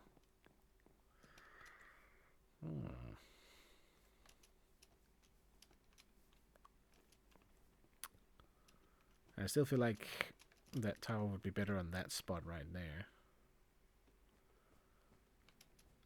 Ah. Okay, so I think maybe we build a...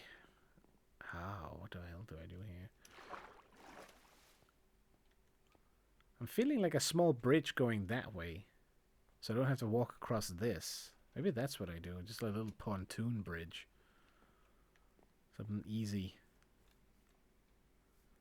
A nice path across here.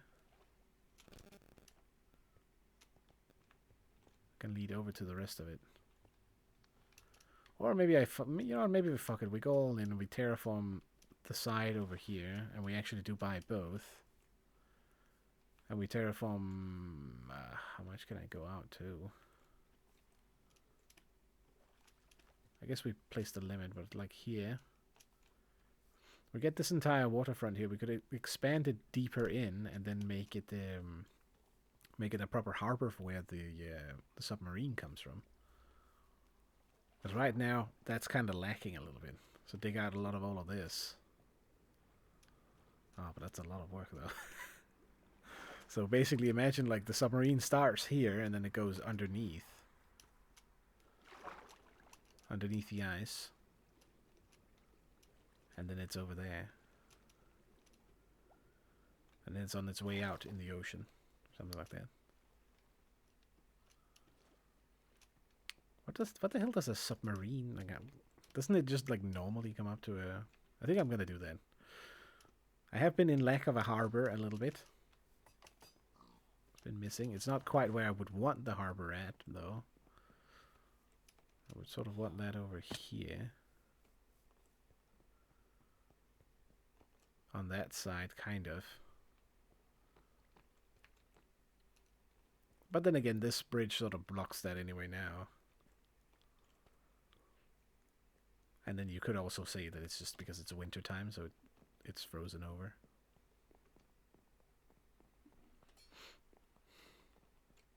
And that's why the submarine can't get in.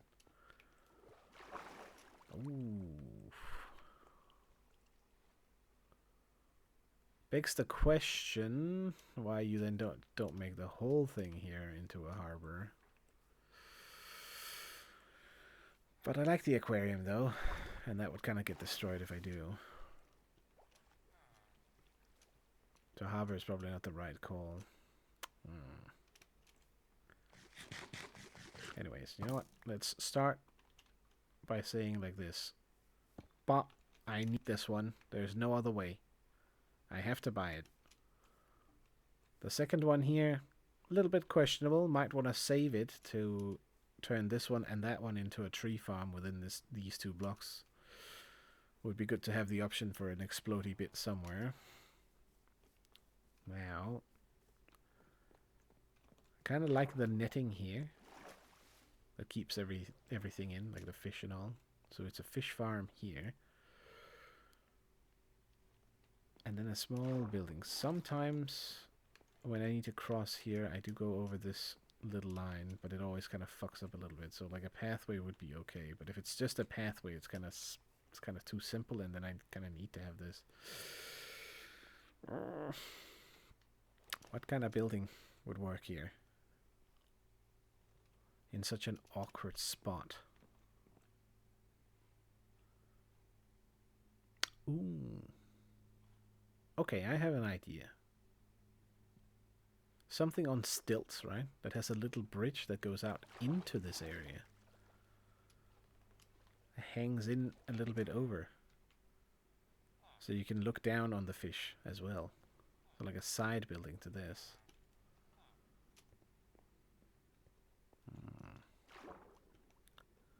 So like a small hut of sorts. That could work. Hold on, I need to... Usual deal.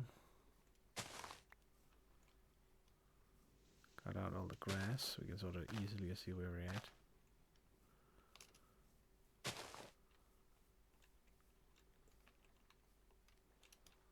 Right, then it does actually go out to here, right? Yeah.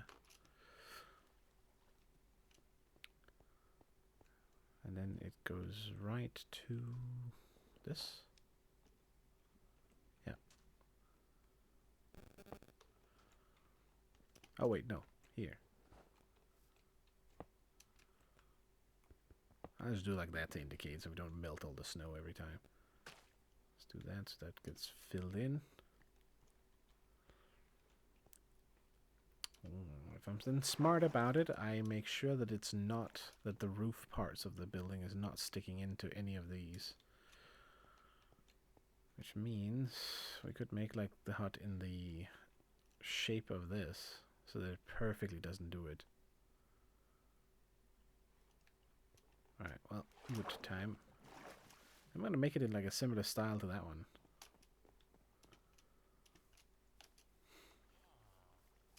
Means first things first, let's go in and collect a load of wood again. So we have a bunch.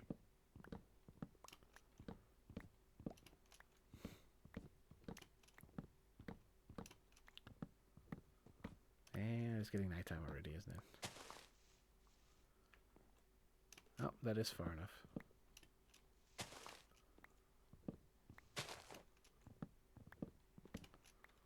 Oh, this one seems to go up very tall.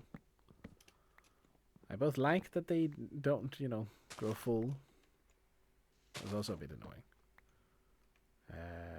What? I guess it's only these two.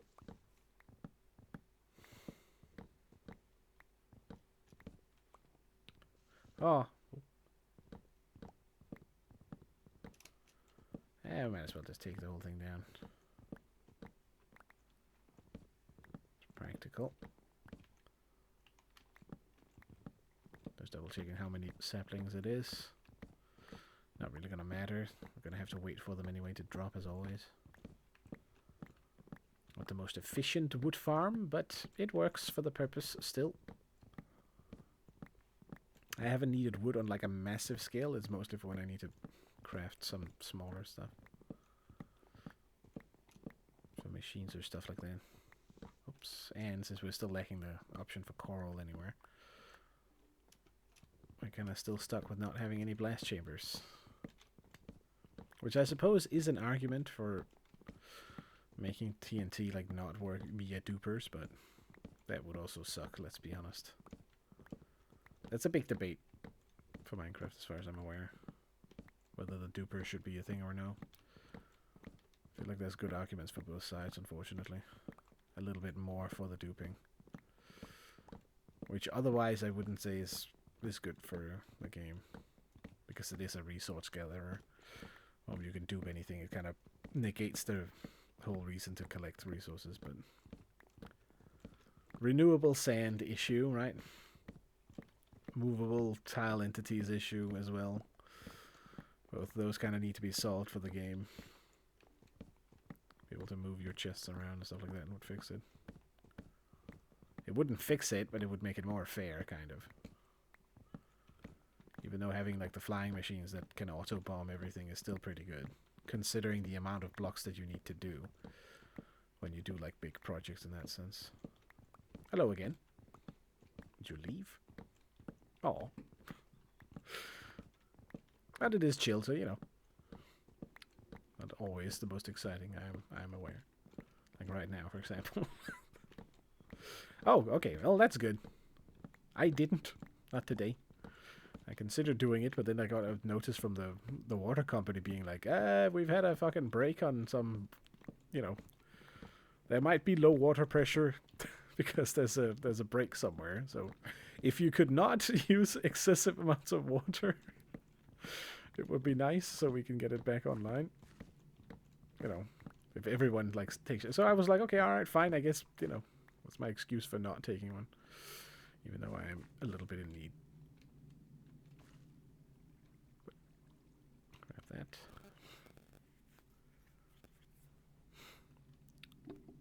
Yeah, no worries, no worries. That's good to do. Gotta do self-hygiene. No. I didn't figure out, but I haven't checked it either. Like, as I mentioned, I doubt it a lot because I think when people mention OCD in that sense, it's because it's a compulsory thing that they can't like leave it like this. I could leave this like, okay, you know what, fuck it. There you go. It's gonna suck for later, but I don't need to complete that. I think if someone had OCD, they would have a really tough time leaving that there. I could argue that I don't want to leave these, but I guess we can do that as well. Fuck it. Gets me going on the thing faster anyway. So I'll pick these up maybe. There we go. Save them for later. I know where to store them. Is that OCD? I can't remember what it stands for, to be honest. But I'm thinking that the idea is that you want everything shaped the correct way, right? I don't know. That you can't stop yourself from fixing it. I give up a lot so I don't have OCD. Potentially. I mean, again, I'm not an expert. Don't take my word for it, but I think it's one of those things where the brain has a little bit of it no matter who you are. The question is it so much that it's a problem? Obsessive compulsive disorder is a mental and behavioral disorder in which an individual has intrusive thoughts and obsession and feels the need to perform certain routines, compulsions repeatedly to relieve the distress caused by the obsession, to the extent where it impairs general functions. Exactly, the last bit is the thing that I'm thinking of. Does it impair your general function? No. In this case, I would say no, because I can switch to it pretty easily. But in fairness, I probably have it a little bit then, because sometimes I do get really into something. But I would say that it's more the perfectionism aspect. But that could be classified as the obsessive part, I suppose. But that's the thing, right? You can mount that description to anyone who's doing their work throughout the day are technically obsessing over something that they have to do. So the definition of it is a little bit loose when you think about it. Hello there, gentlemen. We're just talking about the definition of OCD. Do you got any inputs randomly? Sorry to jump it on you. Just arrived by raid? Well, you're just in time for me realizing that I fucked it a little bit. Oh, nice. I was considering booting it up. I did see you play a little bit. Well, it's mostly just trying to self-analyze and figure out precisely what the level is at. Is the new update dropped yet for it? It's first in some time, right? Have you been out there playing some Hydroid before he gets changed? Fucking Hydroid, dude. Oh, so bad. Aha, nice. I see. Something like that. But yeah, basically, I've been. I'll show you. I've been tinkering. I've been build making of another sort, in a sense. So my machine has evolved. I spent some time offline building the back circuit here, so that now works correctly. I'm then trying to figure out the next step. I've lined out where the rest of the pods are going to be. The next step is when they come down here in the bottom, and they're ready and drowned and ready to be sucked out, then I need to figure out how to chain run them out of the machine, and then get all the way in here. But I realized a little smaller issue, according to my own rule set, that I've gone a little bit out of space in the back there, so we are having a little detour where I'm running up and I'm gonna build a little shack to justify not having to redo the redstone. Basically. I didn't play Hydroid. Okay. I mean, that's what I expected, let's be honest. No one plays Hydroid. That doesn't even need to be a question. So yeah, I'm trying to build like a little shack on stilts here or something. Not quite sure what I'm gonna go with just yet. But something here in this little square. If you got any ideas, feel free to let me, feel free to dump them. I'm not a doctor, so I don't have the best definition of OCD. But usually characterize it as to being overly picky or /anal about things that normally don't matter. That is pretty much. I mean, pretty sure Voitain copied the wiki description, which is very general in a sense. That it's a compulsory need to do something because the distress of not doing it, like, gets to you. Which is so... Which makes me think I do have it in some sense, but at the same time, like, the degree is not so bad that I only do that when I know I don't have anything else to do, you know? So it's more like a choice, I suppose, rather than a need, which I suppose changes it. I mean, he probably has it a little bit, to be fair. But that's also the thing, right? Like, to what degree does it appear, like, when they say to the point where it destroys your normal function, or general function, or however they did it. What does that entail, right? What is the general... That's what I mean with it being vague enough to where it probably applies a little bit to everybody. I didn't play Hydroid. I was just doing some various missions with Beatrice. Unlock Star Shadow. Okay, that's cool. That's cool. Taking him around it is nice. That's a good starter thing to do. Was it your first time playing it, Beatrice? Because, like, right when you get into it, it's pretty okay. And I'm thinking that they're actually going to make the new player experience better this next time around.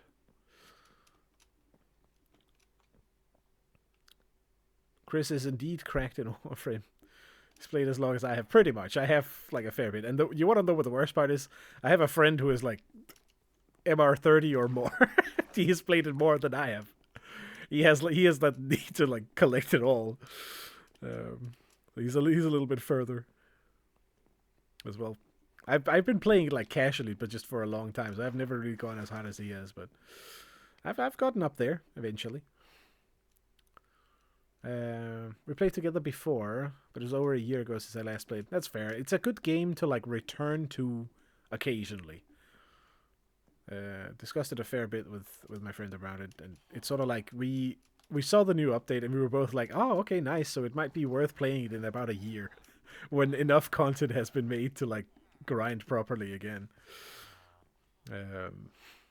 I actually hadn't played Warframe for quite a while, so I don't know what any of the new balance is. Oh, well, the next one should be very interesting. They're reworking pets entirely. So it's almost like a bad time to jump in. I'd almost say wait a few weeks or whatever, whenever it drops. The Goth update, or something like that is what it's called. I stopped bothering to increase my MR a long time ago. After they started to lowering the requirements. That's true. I mean, it's just a bragging right at this point. And even that is... I don't really care about it either. I pick the weapons that I feel like are interesting, and then I complete some small stuff here or there. I think I'm like 24 or something like that, but I can't remember. It's something along those lines, in my mid-20s. Which is high, to be fair. But it's mostly just, yeah. I am not for, like, picking up all of the weapons. I only want to pick the ones that sound interesting. But that then, like, forces other grind sometimes when you need something to make it, usually. But yeah, I've also been taking like a fair break. It's sort of you sort of burn out on it a little bit, and then after enough time, you get interested again because the parkour and the movement is so good. Then it's sort of worth to get back in, especially if they change a sufficient amount of stuff. There's still some things that I miss, like the ribbons being properly unique and stuff, and don't fiddle and get worse over time. And then they could really do with some mission upgrades, some less brain dead game loops would be nice. But I would say that the new team has been going in the right direction with like adding armor stripping more for free, so it isn't as much of a hassle and all that sort of shit.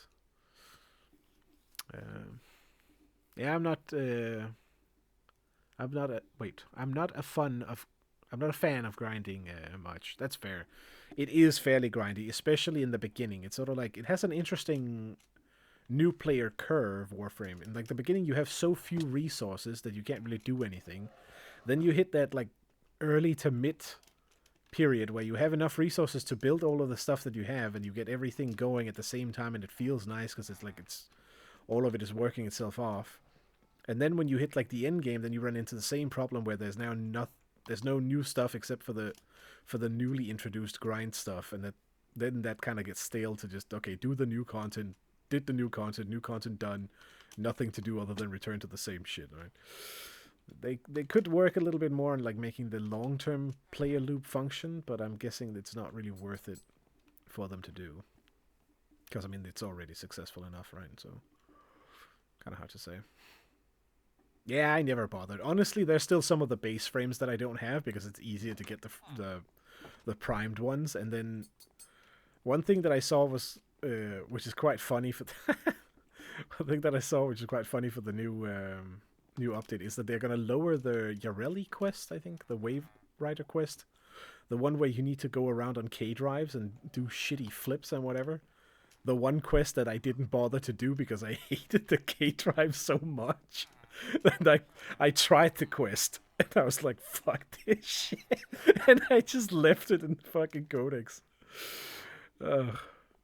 No thank you. But yeah, it's not a game without faults, but I say it's good though, overall. It's good for what it is. And once you get stuff going, it's sort of like the only shame is that you sort of plateau a little bit once you're gotten far enough in. You reach like a spike on the power curve where you can't really be stopped by anything. At which point the only thing is like endlessly doing endless missions, which is just brain melting, and not in the good way. You can only do so many defense runs after a while, right? Or fucking survival for several hours or whatever. I haven't bothered doing that much, to be honest. Oh, that looks interesting too. The small one has grown up. And then that one will be a small one, and then this one will be two small ones, so it's going to look real weird. Oh yeah. Rainbow Road. I finished up the rest of it as well. A while ago now. It's lit up, so it's lighting during the nighttime too. Not the bridge, but the rest of it.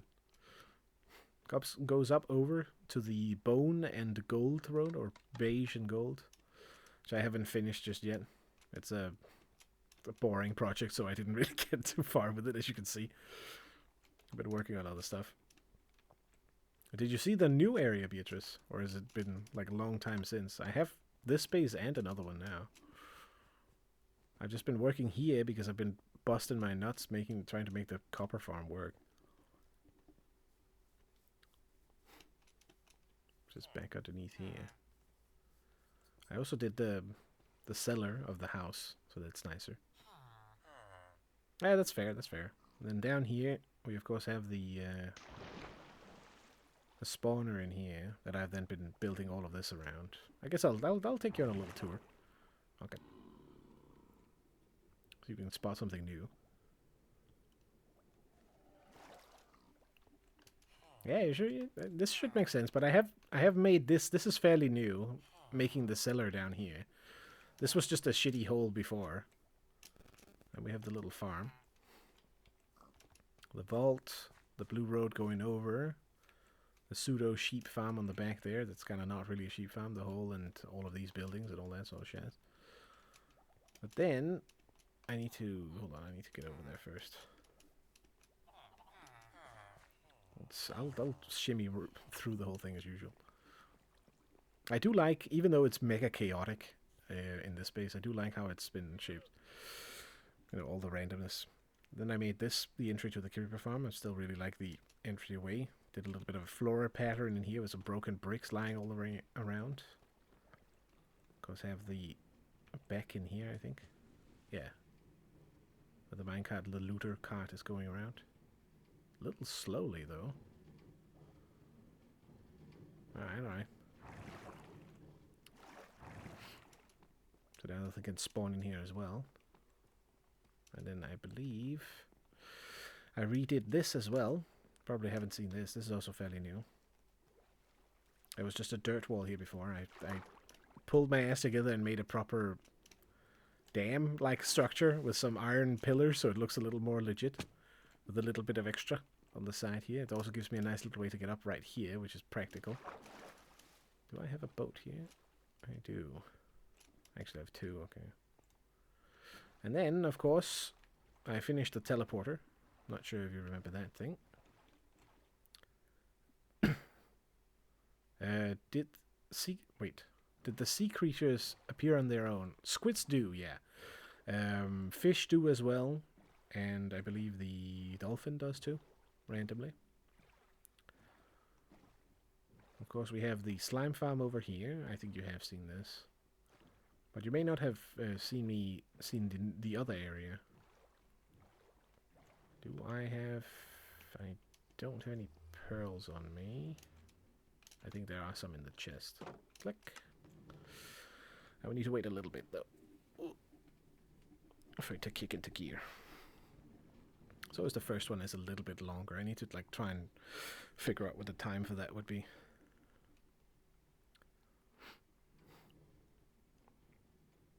It should be like 40 seconds or something like that. I'm thinking. I haven't timed how fast this one is. And it has been a while, a couple of streams since I used it. But that shouldn't really matter, as far as I'm aware. Right about now, maybe? There we go. Right on time. Let's restart the teleporter. There we go. Pearl is in. That's why we have some extra in here. So this is area number 2. We are now... You remember the first area is at 0, 0. That's where the other teleporter is at. This position is negative 4,459. So we've just teleported that section relatively quick.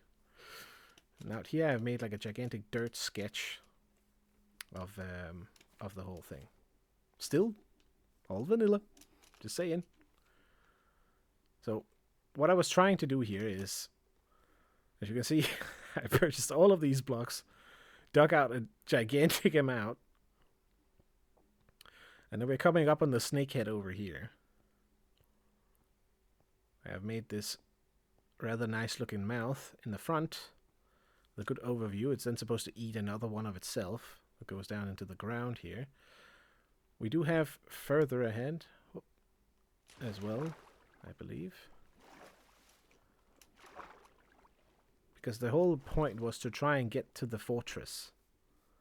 And then I went out to negative 4 point whatever, thousand. Specifically because that's when it starts. And then I had to keep going. I had to keep going. I had to keep buying and continue. And the worst part. Wait, hold on. I can do that. That's easier if I walk on the thing. Surely. Yeah, I've definitely been here. Okay, yeah. So I kept buying blocks. Every single stripe there you see is a new chunk I've purchased that I need to fill out with something before we can continue from here. And the worst part is, when I got to the end, it's still not enough. The fortress is still further ahead out in the ocean here. And now we are at... there is another 1,000 blocks in this direction where it could be in. Worst case scenario, it's at 5,800. which from right here is, yeah, another 1,000, which is fucking oof, dude. So this is going to be one gigantic long-ass base, is the idea. Hence, which brings us back to what I was doing in the bottom of the other hole, which is, in order to make a nice, easy base here, I've, of course, not made it easy for myself at all. I think about it. Oh. We go over here. Let me head back to the thing. I want to make that thing out of copper. As you can see, it's a little green there on the side. The reason it's green is because we've used copper blocks for it, and they have that kind of nice snake green to it. Which then means I need a buttload of copper blocks. Now, how do you get copper blocks? That's right, you get them from drowned that drop them. Which then leads me back to the whole, like, yeah, actually the whole. Like, you know, both with W and just H. The copper farm I've been working on the last couple of streams. To try and make something that's, like, semi-efficient. Instead of looking up one, I wanted to make my own one, which probably isn't the wisest move, but I've been having a lot of fun making it, so I feel like that's the right way to play the game. And try and build some weird machines. So I'm trying to make it very structured, so that they go in the precise position very efficiently using minecarts. Mainly so that I'll be able to build this whole long-ass thing like a big-ass snake, because it's nice and easy to just build a tube, right? And then we can fill out the inside with it. But I need, like, that's the amount I've been able to produce passively from a farm. I think I have, 35 copper ingots? Divide that by 9, and you have however many of these blocks I have, so the scale is perhaps a little big. I may make another set of buildings over there, but at least the first stretch here is going to be, you know, connected to the snake here. Which is why I've been going so hard at trying to make the redstone work for the other thing, so that we can, so I can put it AFK for like a week and have enough blocks to, like, not have to worry about it ever again. And then, you know, I kind of got into making it, so this is basically location number 2. Oh, hello. Even though it was supposed to be, like, right on the, like, it changed a little bit, right, because it's so damn long now. That I'm not sure if I need to jump again and make another teleporter section that takes me out to the actual space. Which I might have to, but that requires a little bit of extra work for the teleporter. Because it can't really determine... It's more of a, you know, two-way system rather than a stop in the middle system. Which it would need to be expanded to be able to do. And it's complicated enough as it is. That I think I'm just going to make this base mega long. And then you'll teleport here, and then you'll have to go to the other end to then teleport forward. But I'm not sure if that's a good idea. Think about it a little bit like Dark Souls, where you can't teleport to all the bonfires, and sometimes you have to walk through some of the areas. This one would be one of the nicer ones to walk straight through, or just make a little track. Like, you could make like an ice line somewhere in it, where you could, like, scoot along. So yeah. Expanding. Getting closer to the end. Was the idea, but I didn't expect to be this far away from it. I could shut down this position in the teleporter and actually, like, spawn it in the other end. That might be a better way to do it once the space is fully finished. But I don't know. I kind of like being here as well, so it's a work in progress. That's the gist of it. Anyways, let's head back again. Click. What's the end point? Well, that's the advantage, right? Technically, like, the goal right now is, of course, to get to what is called the end, which is an actual thing in the game, which isn't really the end, but it's another dimension like the Nether. And to get there, you need to get to a specific location that that direction is going towards. Or maybe it's that one, I can't remember. So the goal is to get to that first. But we obviously still have to follow the code of making... I should have grabbed a pearl, crap. You know what, I need to place one of these out here. Let's do that. I need to place one of the chests out here, the infinite chests. Ender chest is what they're called. So now we're back at 0-0 again, instantly. Or, you know, almost. It's not fully instant transportation. It does have a little bit of a time to it, which is the issue with it. But... it is so convenient that it's ridiculous. So, I don't complain. And still probably one of the top tier fastest way to move in the game anyway. I'm still amazed that I managed to make it. And I still need help getting onto like Psycraft or something so I can actually show it off. In case you know anyone who knows anyone. What were you saying about the pet rework? They're gonna make if we're jumping back to Warframe, they are going to make all of the pets function now, as in not die, which means you will actually be able to use any of the other ones that aren't complete shit. Like currently, the ones that like you can't use any of the Sentinels, for example. The Sentinels are going to become immortal in the sense that they will never be able to like get lost entirely in the mission. Similarly with all the rest of the pets. They will be able to go into a down state or something that needs to be repaired or whatever. Depends a little bit. It's pending on how that's going to look, but basically it's going to give you choice, which it hasn't done for like the longest time. Also, if you are a Smita, if you're a Smita guy, you might want to abuse that buff as much as you can, because I'm not expecting that to like survive. They have already mentioned that they haven't decided what to do with it, but it is getting some sort of change, which it kind of has to. It's needed it for the longest time. I have to go to sleep. I'm very tired. Plus, Warfare tires my eyes. Very understandable. I can highly recommend turning down the bloom and stuff like that if you're still here. Otherwise, take care, Beatrice. The what? The pet rework? Elaborate on what you would like. I said too many things. I've fucking forgotten which one you're referring to. Anyway, shack time. We need some of... I guess we start with a lot of these. I do like no permadeath pets. That sucked for long missions. Exactly. It's like if you're doing high level content, some of them are just unable to be kept alive. I've been running a MOA for the longest time. The other option is that you run the Vulpaphyla, I think it's called, to so that it also never dies, or you can do the Jinn trick, but that one kind of sucks as well. You said something about something after pets and I missed it. Not sure what it was, to be honest. Yeah, I can't remember. I don't know. I am not sure. I lost my train of thought on it. Okay. Yeah, don't worry too much about it. It's probably not that important. What if we just do some pulls here?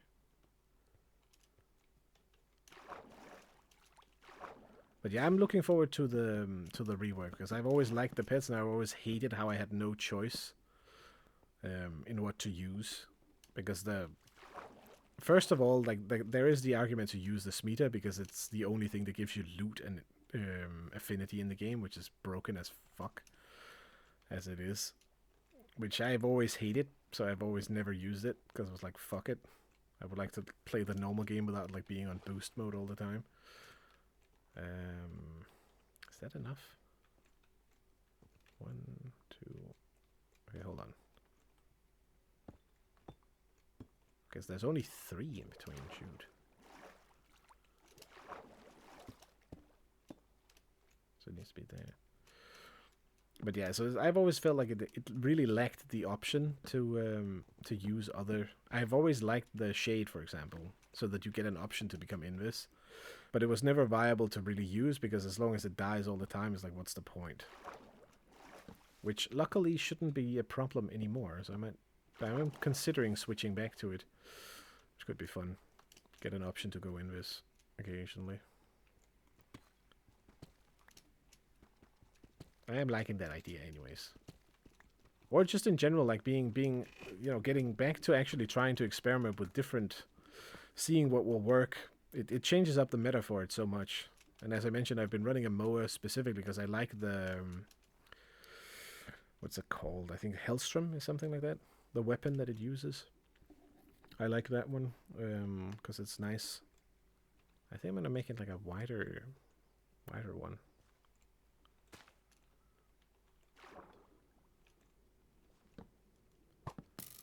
I like the weapon that one uses, but then the MOA is the only one that stays alive long enough for it to work, which I've then been using a lot, mostly just because of it staying alive. Though I might still do it just so that it stays up, ironically enough. But I don't know. I am tempted to use some of the Sentinels instead, so you get the shots from you instead of from somewhere on it elsewhere, because it is very different, the MOAs to the Sentinels, where it does things. What am I trying to say here? When it shoots, the MOA will sort of shoot on its own targets. It still targets whatever you're targeting, but it depends on its own position. Since it can be much further away from you, it kind of becomes a problem. Whereas the Sentinels have a really good ability to like focus whatever you're focusing on, which is kind of nice. Use Helios exclusively for the auto scan. That's also another problem, right? I would actually also want to run that, or I would want a scan mod for the MOA so I could run the MOA, but you can't. I can't remember if you can get that. But yeah, I would like to use that one too, so you just made a good argument for why I should switch to Helios instead. I'm just not a big fan of having to use the melee thing on it. I'd always remove the weapons since they would use... I would do the exact same thing. You would remove the weapons so they don't aggro anything, so they're much less likely to get shot, so they're much less likely to die. Which, when you think about it, that is just really not the... It's not the right way to build the... It's really a stupid way that you have to... It's unintuitive, right? It's not fitting the game, essentially.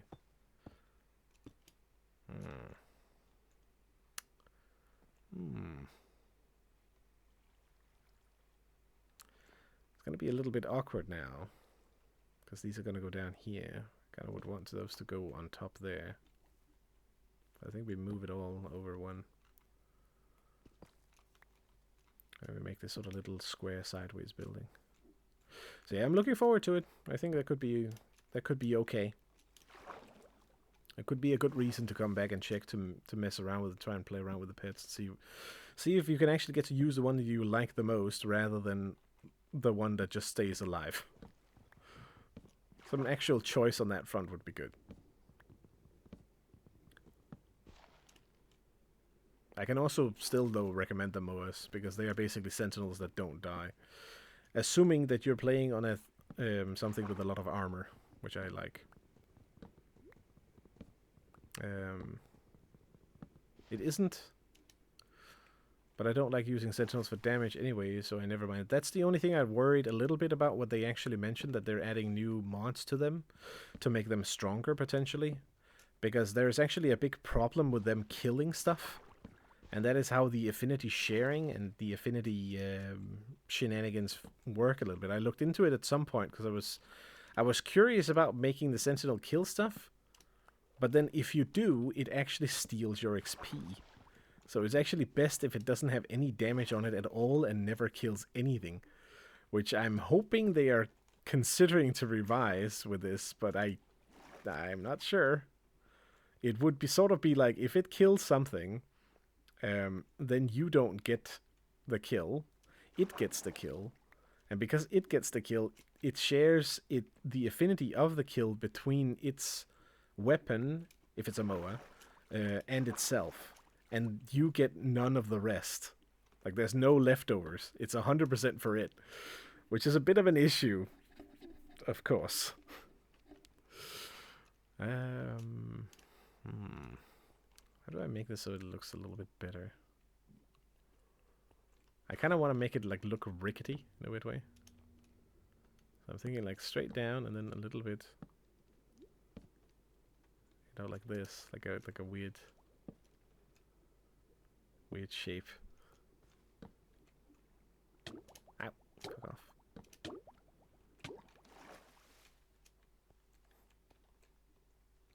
So it looks like it's sort of, Blighttown being made. A little shitty. I don't know. A shitty little shack fits in with the rest. The only Sentinel kind of good at killing is Helios Glaive Weapon. Also true. They use the same melee mods as your melee weapon. So you need to either use a melee weapon. I mean, there are actually some good options nowadays. If you haven't looked into it, they added the newer robotic weapons that came with the MOAs are actually strong enough. Some of them. I've at least been using the what's it called? There is one that can do a lot of damage. I think one of the new ones for the new Sentinel, like the Nautilus, I think it's called. That one has a beam attack that has a lot of like heat procs, so it can stack up real fast. Which should be pretty okay. Ah, my voice is derping. Sorry about it. So annoying, like just yeah, semi-sick or something, or getting it soon. At least I haven't been coughing as much as yesterday, so it could be worse. Oh, wait. They are also adding some new mods, supposedly, for them.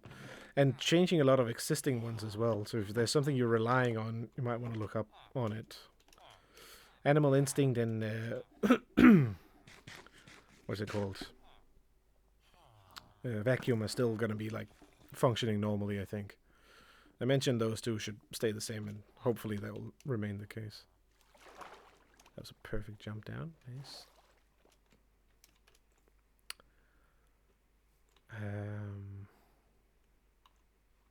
Do I have one over here still? I don't. Crap. Oh, wait, never mind, I do. Perfect. Make a bunch of sticks. I hate having one left over, it's so annoying.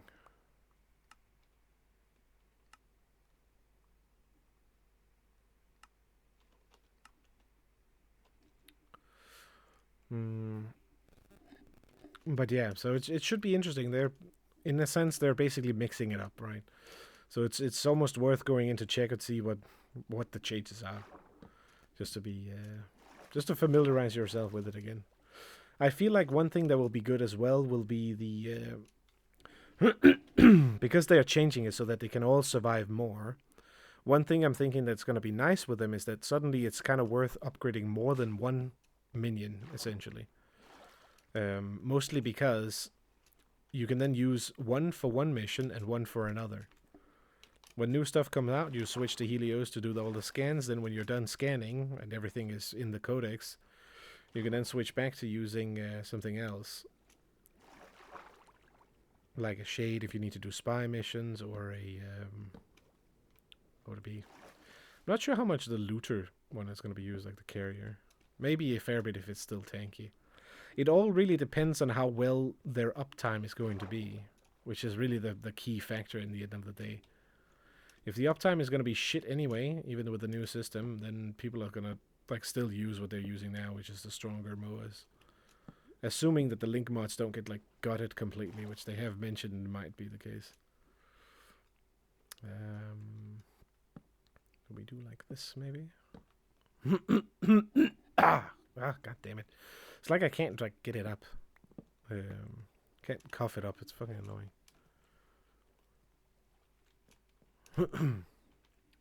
It wants me to make those like annoying small coughs all the time, which is just cancer to do. Oh, that actually became a big one. Okay, nice. It's looking really weird now. Is it like crossed or is it actually... oh, it is. Interesting. It's like overlapping. So yeah, I'm looking a little bit forward to that in general. I think that's going to be interesting what they do with it. Hopefully it won't be complete poo. Worst thing would be if... Yeah, I was thinking to save... I tried to save it. I couldn't. I tried to save it afterwards. I realized that my mistake as well. It was over. GG.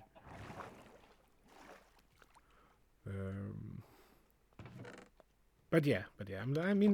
I'm curious again, but I also haven't been playing it for like half a year now, because I burned out a little bit. It's like once you have your really juiced up power weapons and you found the frame you like to play on the most, what to do then, right? At that point, you kind of need some missions that stimulate and those don't really exist in the game. But if I can slap on a shade and maybe go back into being some stealth, and maybe spy will not be complete ass, then I could see that being a little bit fun.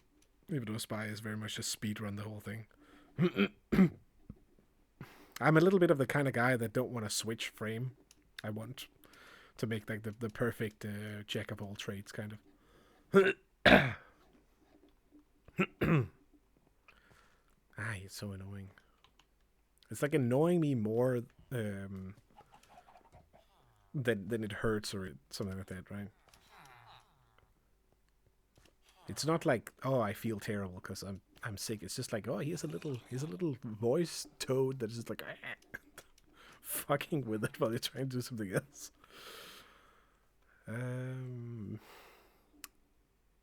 You know what? I know exactly why I can't figure out what I need to do in this, because it's 2 minutes to it. Oh, hello. 2 minutes to 11, which means it's the perfect time to end. The inner clock is ticking in. Okay, so I think next time the beginning will be to think a little bit about, or maybe I build this offline. Could be. Ooh, nice.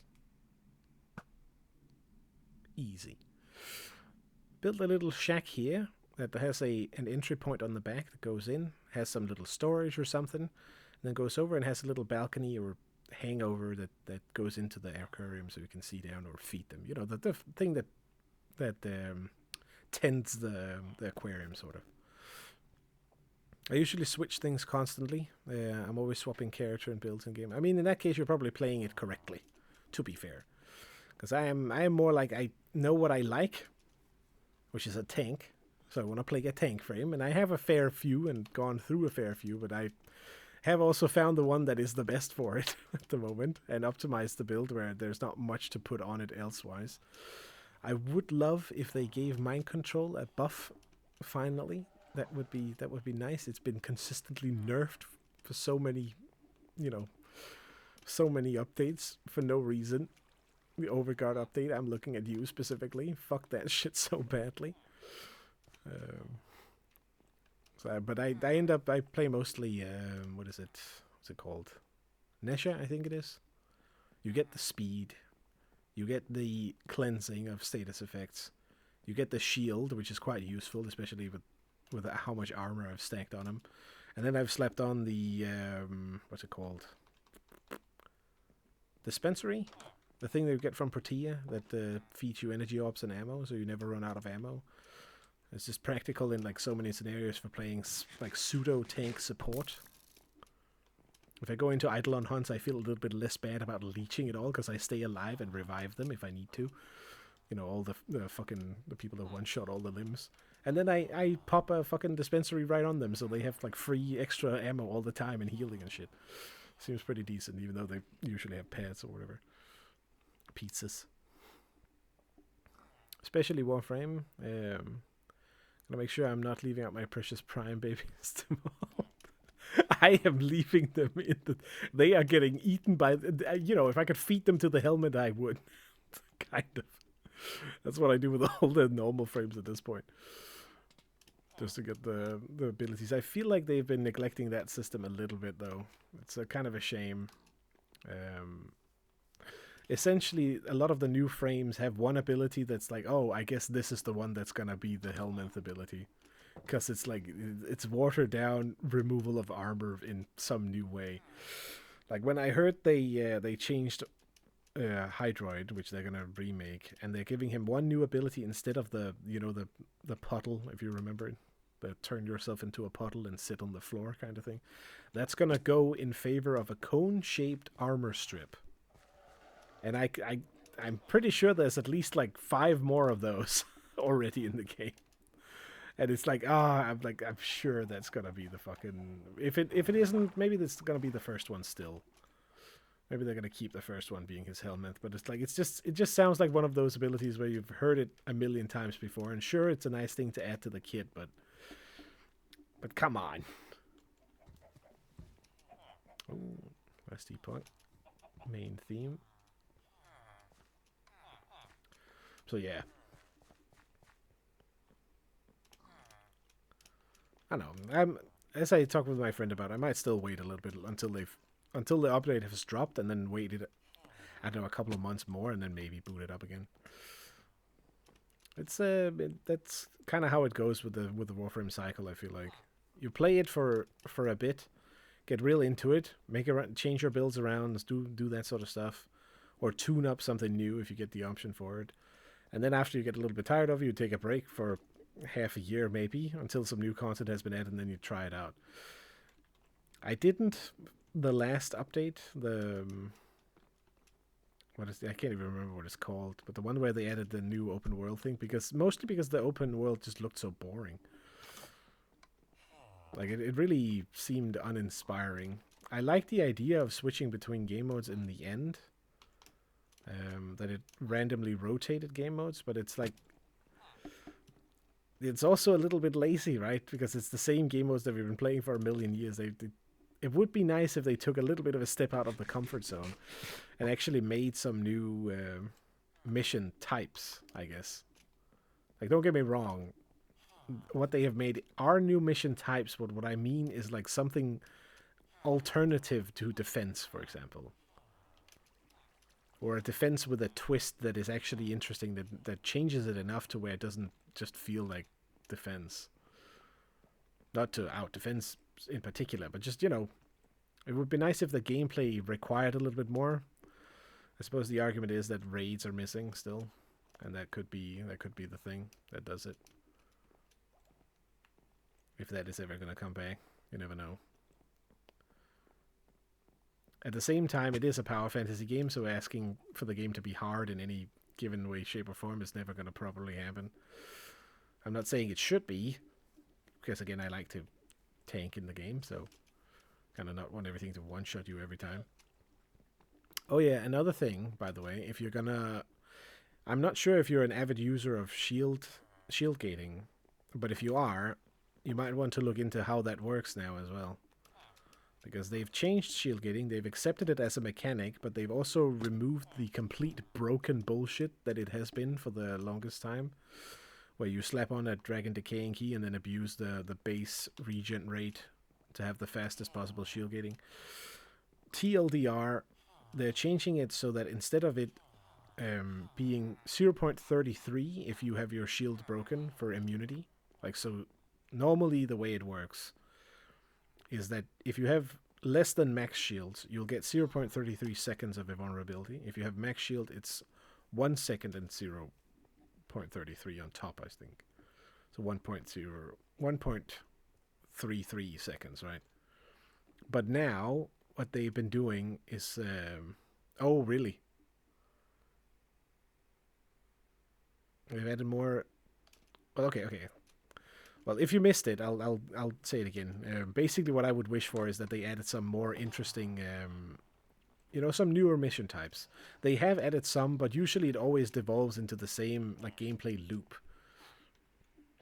I feel like there's something new that should be added. One thing I did with my friend at some point was we tried to do the. Not sure if you've ever tried to do that, but like the what are they called again? The Salad V Labs on Jupiter or something like that. His secret rooms where you need to open them in a very specific way that is 100% easier if you're not solo because it's like a time-based little puzzle.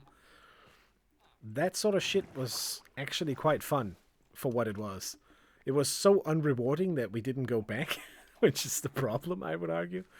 But like another good example would be, or I mean, I suppose that wasn't like the best example, but a better spot is like if you consider something like the open worlds. The fact that you fly around with Arcwing in those and you just fly from spot to spot is kind of a big waste of what the open world could have been, in the sense that it would have been nice if you had the option to go and explore and actually be rewarded for it more. So if you break into a facility, you'll actually start a mission there and then try and figure it out on your own rather than it being a simple mission objective you just have to bum rush as usual. But that's also the thing, I'm not sure if they're ever going to change away from that, because that's like the whole way the game works in like every scenario. The only thing that deviates is Spy, and Spy is like hated by half the fucking community. So I don't know. Not sure. And then I started talking about shield gating, that if shield gating is something you use, you should be advised that they're changing it. They're adopting the mechanic for real now, but they're also balancing it out, which means Decaying Dragon Key is going to get gutted. You can't lower your max shields in the same way. There is a mod for it now, I believe, so maybe you can, but the shield gating duration, aka the amount of time that you get invulnerable after the shield breaks, is now going to scale with the amount of max shields you have up to a certain cap. So you can get up to like 2 seconds of invulnerability if you have enough shields for it, which makes it significantly stronger if you can maintain higher levels of shield, which rewards actually building into shields on shield frames, as opposed to before where you just wanted to have the whichever, frame with the lowest shield have it as well, just for an extra boost. It's kind of stupid. It was a little bit all or nothing, and it was too good to not be used. Like it was the thing that made people go to the end, and I still feel like they should have made it like a 90% damage reduction after it breaks or something like that, so it isn't so brain dead easy to abuse it. But I think they've accepted it so much now that they can probably not go back on it. I don't know. We'll see. They're changing it. This is the time for them to mess with it. Hopefully they won't gut it entirely so people can still have fun with it on their favorite non-tanky frames, which they should. But maybe it won't be as easy to keep up, which is probably the idea. In the sense that if you get hit twice, like if you can't regain the shields to max afterwards, or like a reasonably high number, you can't just slap on like enough of the sets and then get like 100 shields back and be back at a full second and then repeat that infinitely. You might have to get more back, otherwise the next hit you'll take. Yeah, I don't know. It's weird because it's gonna change it a lot, and maybe they will semi-gut it with the change. Because if you have let's assume these are bars of shield, right? Let's say you have 4 bars of shield. Whereas before you only had 1 and you needed to get that one to max, and then boom, you'd get the 1 second whenever that goes down. You just need to make sure to have a skill that you can cast that then immediately gets it to max. Now you would need to have 4 all the way up to like a high amount to then get 2 seconds, for example. Which means if you take a hit that takes 3 away, suddenly you only have 1 second, and it might make it feel more inconsistent. Unless people actually properly scale into how to get shields back. Which then, again, balances it out and makes it fair, so they actually have to put in investment and can't just slap on the best defense in the game on any frame and then stack all the fucking power damage and whatever. So I think it's good. I think it might be a good change. I think they're gonna whine and bitch a great amount over it. I'm sure. But that's gonna be part of the fun for the rest of us that has sucked on, health and armor for the longest time. Good addition to the game. It keeps the community fighting weird ways to exploit it. I think so too. Mostly because if it does not exist, then it is a real problem for all the shield frames to actually stay alive. At the time when they introduced it, they really needed something to get them to actually be usable compared to everything else. The problem is it was sort of overtuned to the point where suddenly it went from being, a good defense to being the only defense, where people would stop putting on vitality on health builds because they knew they could just abuse the shield gating and it would be stronger, which I'm hoping they will be able to eliminate so there isn't such a deficit for going armor. Because again, I don't know, I like the tankiness of that stuff instead. Plus the energy regen through rage and stuff like that is very nice, which you can't really do if you go completely invulnerable. I feel like no matter what, though, that's also the issue with it. It shouldn't give you complete invulnerability ever, because if it does, that's what breaks the game a little bit, especially when people take it into long endgame. It no longer becomes a challenge to get to level 99 or whatever in enemy level, because everyone can do it the moment they just need to keep up the rotation. And then it's more like how long can you last, essentially, I guess. which felt a little bit of like that's it's not a I don't know, that's I guess it's my own personal design philosophy that you should, if you're setting a level cap in the way that the game has done, there should never be a way to achieve getting to level 99 to the max cap, as the developers should literally try and prevent you from doing that. It would be okay for you to strive to get all the way to the max, but if you ever hit the max, it's a problem, because what then? Then there is nothing better than that. And that's kind of, yeah, I don't know. It's a tough choice, right? Because if you just say that they can't get to the max, then it's like the next thing below that becomes the max. I don't know. So yeah, you know, it's a different design philosophy discussion, I suppose. But yeah, I hope they nerf the shield getting a bit, so that it isn't like the go-to choice for every frame. Because even on my tanky build, I was using the Decaying Dragon Key as well, just because the fucking how much shield does he have? He doesn't have very much shield, like Nesha. Right, he has fairly low shield, so if you use the key, I think you got down to like 37 or something like that, which is extremely low, which means it regens in like 2 seconds or something like that, if you shield gauge. So not only, so even on the frames that aren't shield based, you could use the gating for it to be very strong, which you probably won't be able to do now unless you use a mod slot for it. To get the current gating functioning. I don't know. We'll have to see how it turns out. It's too early to say until they actually give concrete numbers and you can actually test it in game. But it is nice to see that they adopt the mechanic, but then also balance it out. I guess that's what I'm trying to get at. It's similar to, if you remember from way back, coptering.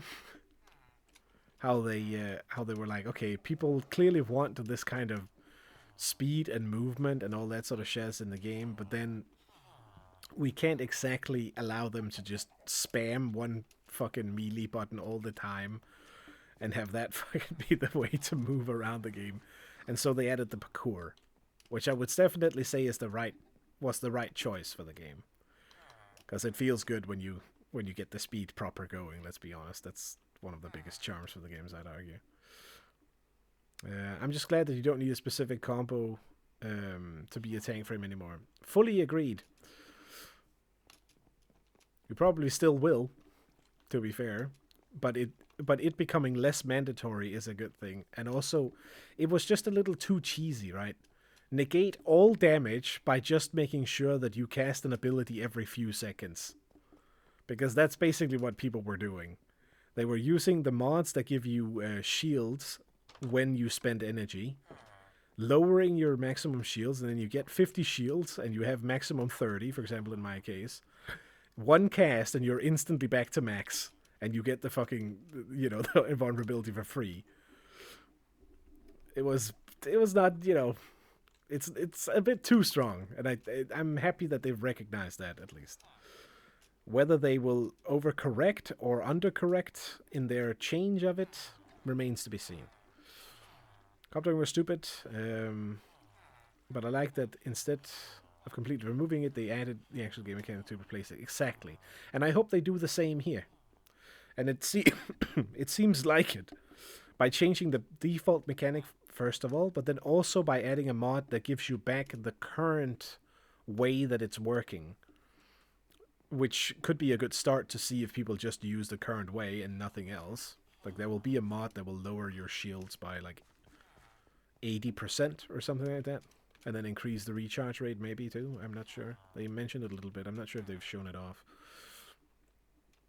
So you might be able to use the current method without the key, and then I'm not sure if they're killing the key entirely, or maybe you won't be able to use it on different missions. I don't know.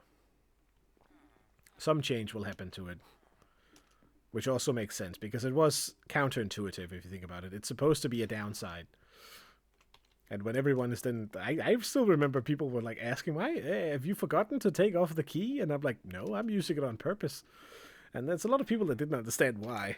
But they obviously hadn't looked into the regen of shields and how that shit worked. That little base regen thing being the whole thing to abuse. Not that I really used it all that much. I slapped it on like as a passive extra tank. And I know I have one mod slot free, I believe. Where I think I had some extra parkour speed in that I kind of wanted to take out. Ooh, another thing that I'm looking forward to. Not sure, are you a melee guy or no? Because if you are, you might both dislike and like the new change. I'm gonna like it because I'm a filthy E spammer, okay? Spam that E whenever I need to melee, which I don't do all that often because I like to play with the guns mostly. But they're gonna give us the option to hold it down. Instead of having to click, click, click, click, click, click, and give yourself carpal tunnel, you'll now be able to hold it down to just do the E combo, which I'm looking very much forward to. Because I had been scaling quite a bit of attack speed on some of things, and sometimes I'm pretty sure you can't click fast enough. Which is a little bit of an issue. Anyway, I've been blabbering on, just running around doing parkour in my own base for like quite a while, talking about everything else, and I need to end. So, let's do this. See if there's anyone going online, maybe. Oh, they're playing Souls. I think I'm just gonna kill it. Don't have too many anyways. So yeah, anyways, I'm gonna hop off. Take care.